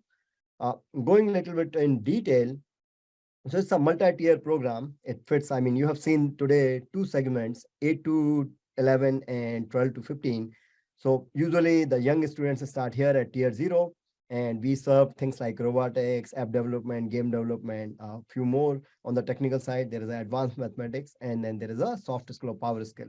And the outcome of MoonBattle, that's really the power skill. So in general, most of the parents, they are taking a combination of tech skill and power skill. So that's our like the key thing. What if the students are a little bit older, let's say 10 to 13, they start in the tier 1. So the way the program really goes, it's multi-fold. So basically it's a year-long program, and each year they can go to subsequent year with more like more complexity and difficulty level. And it's a combination of learning kits, multiple learning kits ship out to your home, and then instructor-led session and a very strong curriculum. So there are 2 rails. On one hand, we teach the tech. You have seen a lot of prototypes and all kind of things, what the student able to build. So the first 9 months goes in the foundation of technology. We'll teach robotics or whatever stream you have chosen. And then there will be a learning kit, and they will dive deeper, able to understand motors, ultrasonic sensors, all kind of things. And then they will have another kit, prototyping, and then they will able to, each student able to come out with a prototype. Now, simultaneously, so this is one session every week. There will be another session on the soft skill or power skills, where we are teaching graphics design, video creation, creative writing. You have seen a lot of examples today. This is all a result of what we are teaching. And in the last 3 months, when there are tech session happening, simultaneously we'll teach team building, idea identification, design thinking, and they will create draft prototypes, some of the example you have seen, and then the business plan preparation, whatever we have taught to these kids, and then they participate in a MoonBattle. So this is like a first year journey, and if they want, they can go much deeper in the next year and so on. So this is what we teach. And in terms of like, we really want to democratize the education. We bring world-class education, but in general, if you see our pricing, and if you guys want to see more, I will be happy to let you talk to our team, and they can give you more. But in general, the pricing are about $10 per hour range. So what we really teach, we do everything as an experiential learning. And that's why we ship out a lot of learning kits. That's how all the curriculum, if you are in a graphics design or a video creation, in the end, you must be able to create a video. In the end, you must be able to create a graphics. So that's how the entire education is. You observe the teacher, you try to replicate it, then only you try to maneuver it and try to understand, and then really start making changes and experience it. So whether it is a tech session or a soft skill session, they go in the exact same way. This is a stage 1. The first 9 months, you will get this kit. You will able to create circuits in simulation first, then you will bring it to hardware, more at system level, then really diving into the component level. And this all happen in an instructor-led way. So even if these kits are complex, each student able to finish it. After that, you will get a prototyping kit. We'll teach you design thinking, the 5 stages, and using that, you will able to create a prototype. And in the soft skill or power skill, these are the 12 modules. Each module is a month long. So that starts from graphics design to number and finance to Excel to video creation, presentation, communication skills, creative writing. And in each month, you will able to come out with an outcome. Creative writing, you will able to write a blog. Presentation, you will able to do a podcast. So that's how the entire thing is designed. And as I said, like the last 3-4 months will become heavy focus on really getting your idea in a pitch format. Our instructor, mentors, they will teach you, so then you can really hone down on your pitch using design thinking and present in a MoonBattle like what you are seeing today. So when this progression is happening, the outcomes are really, I mean, strong profile for college admission, getting ready for upcoming job market, or there might be a light bulb moment and you say, okay, I'm now on my own idea and I really want to take it to the market. So then there are product design courses. You can go for that. And then there is a pre-incubator program. And then many of our students really come out with their own product. I mean, you have seen Shaurya today as one of the Pitchfest judge. He created the Tombola app. That's like one of the best Tombola app in the App Store. So many students able to take the journey, but I'll say this, that might be 5 to 10% students. The rest of the students really finish their thing and they have a solid profile for college and other things. And if you really opt for this direction, where you are on an idea or want to do something, product design in pre-incubator, so there are a couple of product design offering available. This is like really electrical and mechanical design. You will create your own PCB and own circuit, and then you will do a mechanical design using 3D, and then combine them and able to create a final product. So that's really the product design course. In the pre-incubator, we'll able to evaluate your idea. We'll help you get to your prototype. Then we help you to go on crowdfunding. We got our own crowdfunding platform called Moonfunded, or we can enable you to go on Kickstarter. We have students who are able to raise money and all those things happen. And then you can take your entire journey all the way to e-commerce. Many of our students able to launch their product on Amazon, eBay, many app stores and game store and so on. I'd like to show you a couple of examples. So all these students, they have their product out.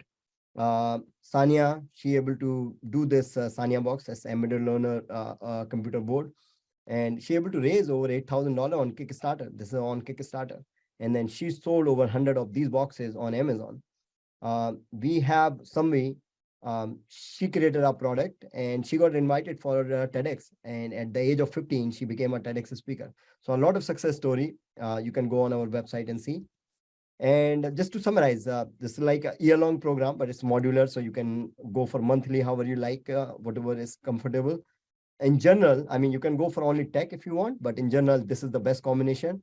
On one rail, every week, there will be a session on tech. And then there will be a session, another session on the soft skills. So this is the best combination what we suggest. And I think I'll conclude it there. And I think our team is here. And if you have more questions, maybe they can answer. Back to you, Meher. Yeah, I think that's a good idea, Alok. I guess what we can do right now is we can make a breakout room. If there are any parents who would like to know more about the program, who would like to connect with our team, please drop us a message in the chat and we can send you right in.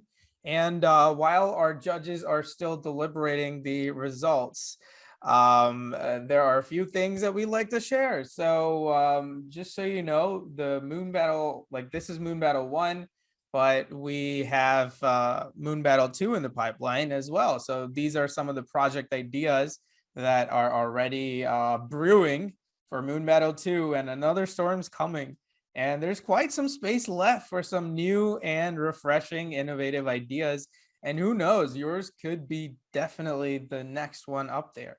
So yeah, MoonBattle 2 is coming. Just thought I'd share some of the projects, cool projects that we're getting in. And while we wait for the judges to deliberate the results, we have a quick little activity for everybody. You know what I'm going to do? I'm going to go ahead and share a link in the Zoom chat window. And let's do a quick poll. Okay, let's do a quick polling questions. All right. Okay. I'm sharing a link in the chat right now. Okay, all the participants, all the students, whoever wants to take part in this poll here, you can go ahead and click on the Mentimeter link that I just shared in the Zoom chat window. And the best part is that we can actually see the results real time. So yeah, the poll is about, let's brainstorm an invention or innovation revolving around 3D printing. What can it be used for? Let's figure out some good answers that we can get. All right, so right off the bat, we got some prototyping, designing organs. That's good. What else? Prosthetic limbs. That's really nice. That's a fantastic idea. Medicine. Okay. You know, there's a really interesting TV show called Upload, and they show 3D printing food in there. They have like a microwave. They choose on their menu, and it's straight up 3D prints the food that they want to have. But hey, everyone can definitely have a look at the screen and see the huge impressive list of ideas that we're getting. And yeah, we got accessories, industrial production, machinery parts. Okay, architecture design, model for a product. Okay, this keeps on increasing. Let's make this word cloud bigger while we wait for our eagerly awaited results to come in. Go ahead, everybody.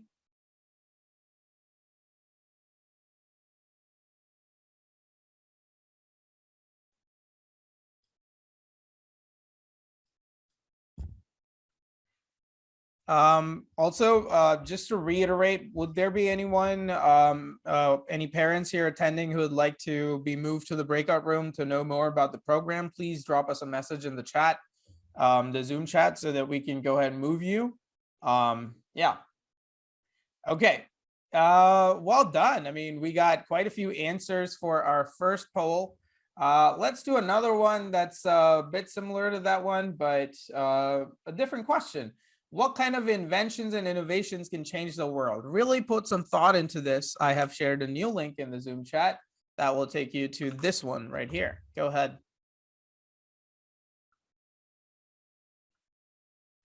Should we describe what the idea does or what should we do? Anything. What kind of invention would you think would actually change the world? So like something that it does or something that it is?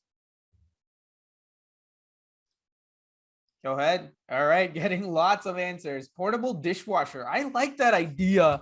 I mean, wouldn't it be nice to carry that everywhere with you?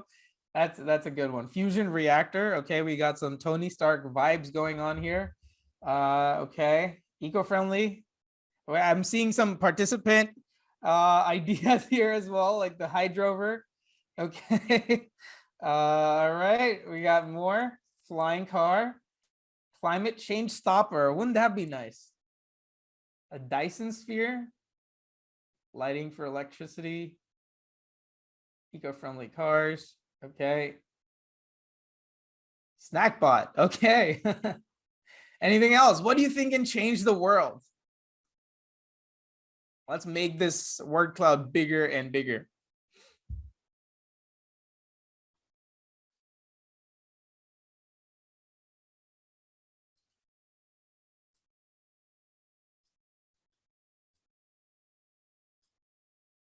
Alrighty, now it's getting somewhere. I really like these because you can like make a collage out of it.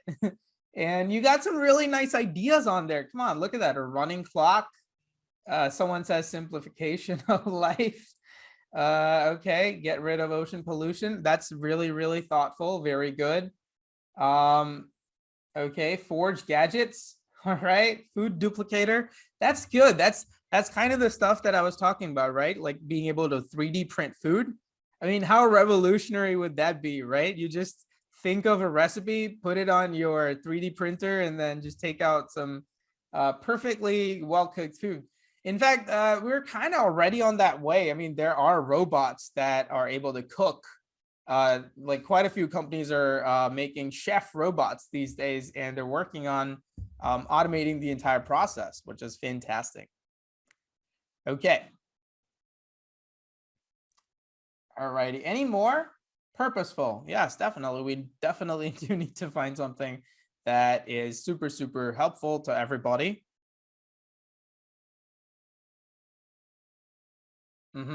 Oh, we got Moonpreneur right here. Definitely Moonpreneur will be well, Moonpreneur aims to be an integral part of the inventions and innovations that will come in the future and change the world for sure. If you get your inspiration from here, well, that's our goal. But until judges come back with the results, which we're all super, super eagerly waiting for, let us go ahead and watch a recap.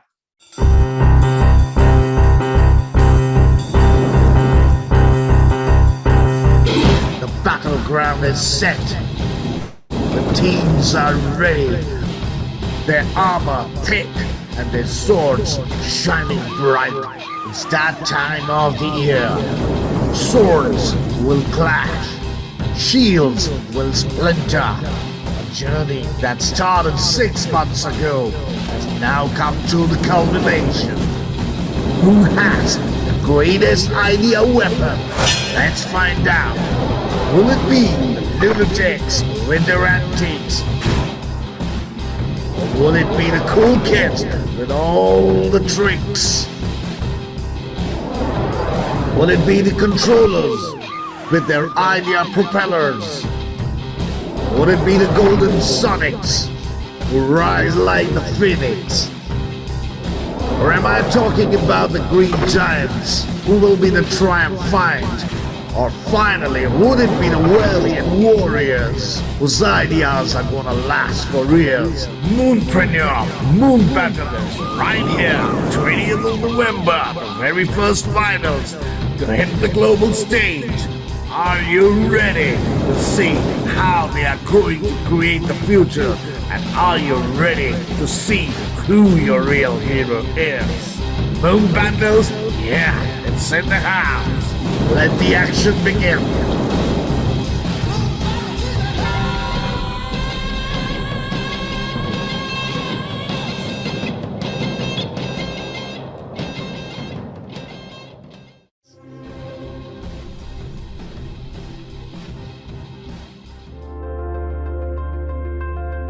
And if we ask Jack, what do you think? What the problem is? You can't reach the guitar. Jack would say, I think my solution will be if there was a button, I could just press that button and the shelf would come down. Leadership is a result of the actions and decisions that individuals take, right? Which shows that they are made of that content that makes a wonderful leader. Be focused. All right, now this is a really important one. As entrepreneurs, we tend, and I am one of them, we tend to be defocused. When it comes to marketing, you can do digital marketing, you can do offline marketing, TV commercials, radio ads, newspaper ads, OOH or out of home, which are large public displays. Or you could go digital, where you could target digital media or social media. This has been really a very nice journey and a very innovative one, because it was really a surprise that kids were thinking so much beyond what we actually imagined to think. And they were actually seeing our daily life struggles and trying to figure out something. You know, there were multiple ideas that these 4 children came up with. And we were like, wow, we never thought that it could be like this. So I really appreciate your platform, you know, because you all gave them the platform to think beyond than what it is. So really appreciate that. Like some of the other parents mentioned, you know, Moonpreneur, Moonshot and MoonBattle, all these are, you know, great platforms for all these kids to learn things which a lot of us adults have still not learned about in our late 40s and 50s. And so I think just like anything else, you know, you don't know what you don't know. And so this is a platform to basically help some of those gaps, fill in those gaps and make sure that all these kids know things early on in their lives and careers, which may or may not lead to something in that field, but helps them with the thought process. It's about the thought process and knowing things which may interest you further down the line. So again, kudos to all the kids, saw all the presentations. They're all awesome. Just keep going, keep doing. This is just one you know, competition. Don't be disheartened if you were called out late and things like that. You know, it's all, you all have done fantastic jobs in your own fields. Just keep the spirit on. And I think as long as you're learning each and every day, you're going to do great things in your life. It was an amazing experience for all the 4 kids. I have not been very much involved, but I do know what they were doing. So I know one of his good friend, Shivansh, invited him in to this group, and every Sunday morning they would meet and then they will discuss. From a parent's perspective, I think it's a really good way to learn how to come into an idea, build the idea, create the idea, and you know, go from there into the next step. And as you mentioned, it's a very profitable idea. So I think these kids have really landed into a very good idea.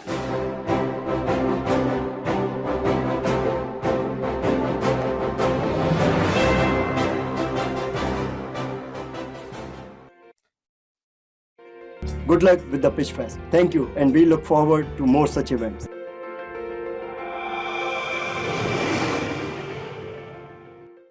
Absolutely. So while we wait for our results to come in, I know it's taking time, but all good things take time, right? I mean, we need to know how well everyone did, and it was such a fantastic pitch fest so far that we would definitely like to figure that out, what's happening. But until then, I kind of have a rhetorical question for everybody, and I want to see what kind of answers we can get for this. So this is open-ended. You can write more than a phrase. It's not a word cloud, but what does it mean for you to be successful? Go ahead. Sharing the link in the chat. What does it really mean for you to be successful? Go ahead, please click on the link.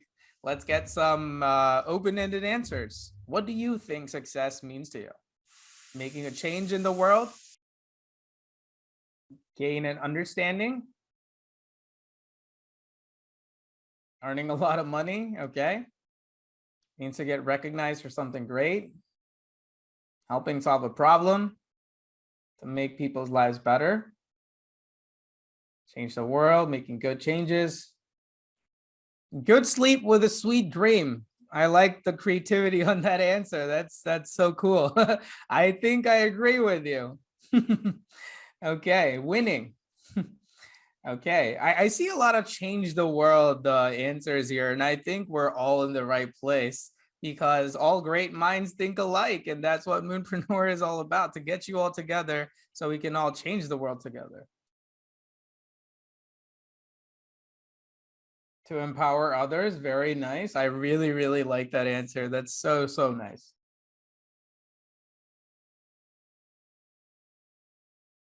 To make others happy, yeah. That's that's so heartwarming to see such mature answers coming in from all of you. And it really, really gives me hope for the future. And it really makes me happy to see what all of you value so much more than things that come and go.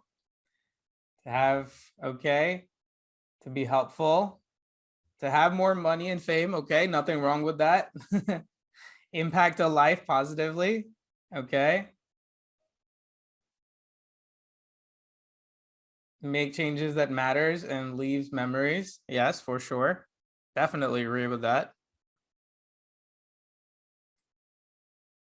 Any more answers? Let's see.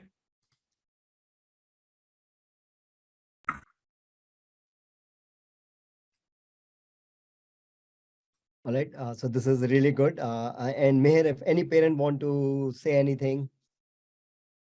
Yeah, we have so many parents here and students as well. If anyone would like to share how your experience has been with MoonBattle so far, please, you're more than welcome to. Please go ahead.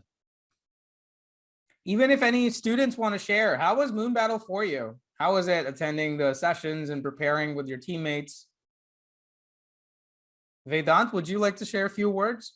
Or okay, we got Ashik, go ahead. Okay, so I have not heard of this, but evidently it's the first one, as said before. So what helps is it helps with your creativity and your exposure to real life problems, such as plastic pollution and things like that. And so yeah, it was good. It innovated. It helped with your teamwork and how you can collaborate, which is useful in the future as well. All right, fantastic. Thank you for sharing, Ashik. That was fantastic. And I guess we have another team that wants to speak. Another team. I think I see everybody raising their hand. Everyone wants to share. Okay. Okay, let's give everyone a chance. Golden Sonics, go ahead.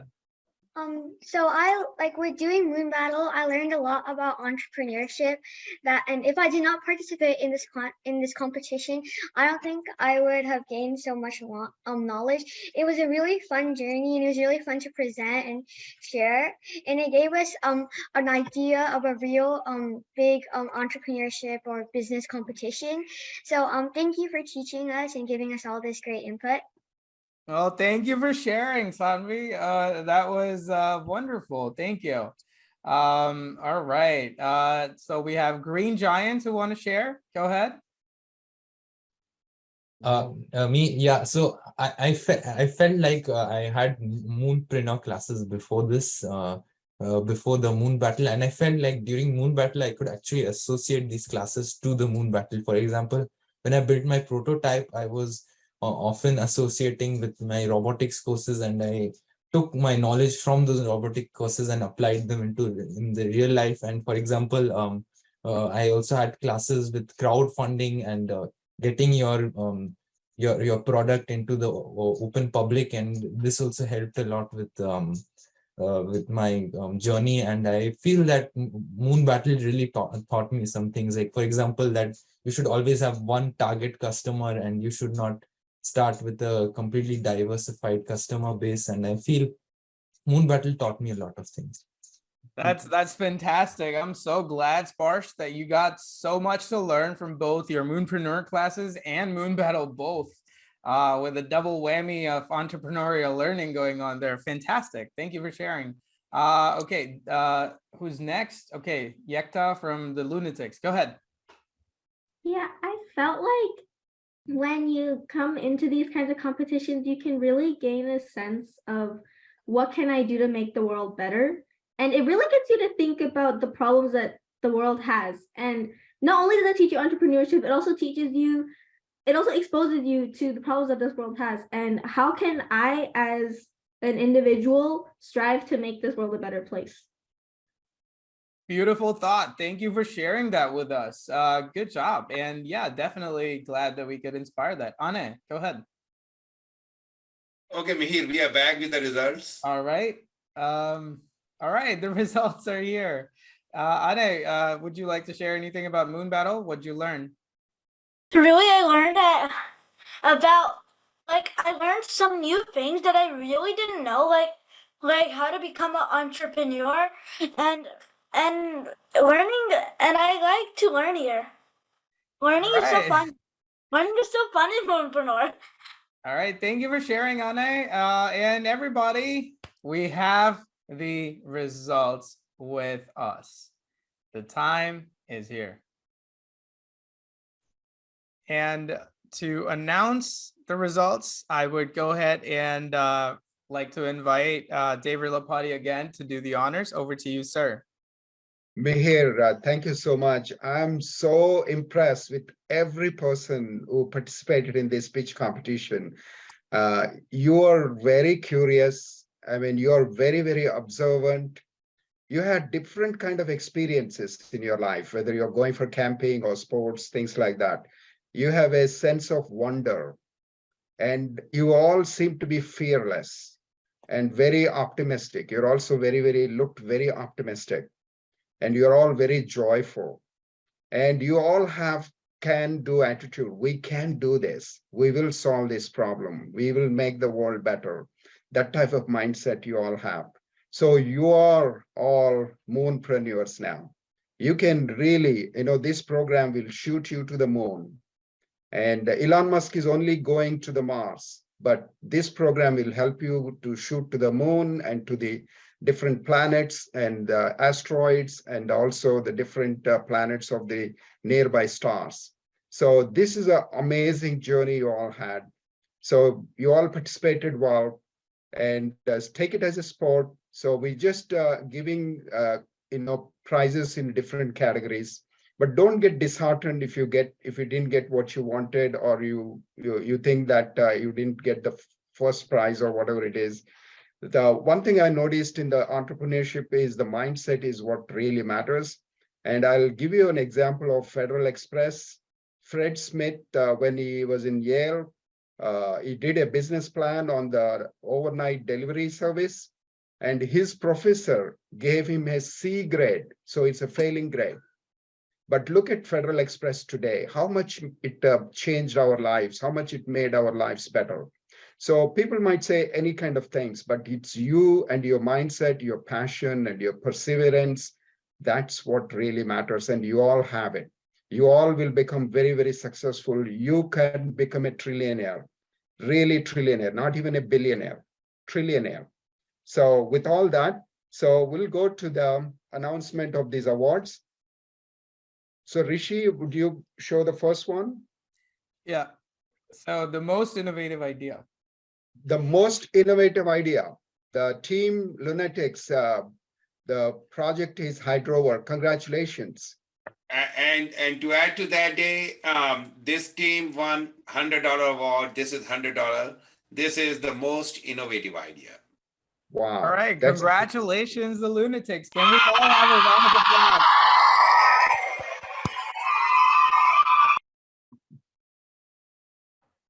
All Let's right. go to the next one, Mihir. Let's go The to next the next one, the most social impact idea.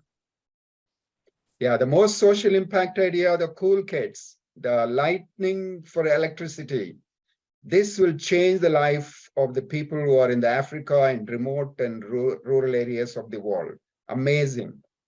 And this Congratulations. also got $100 award. Great.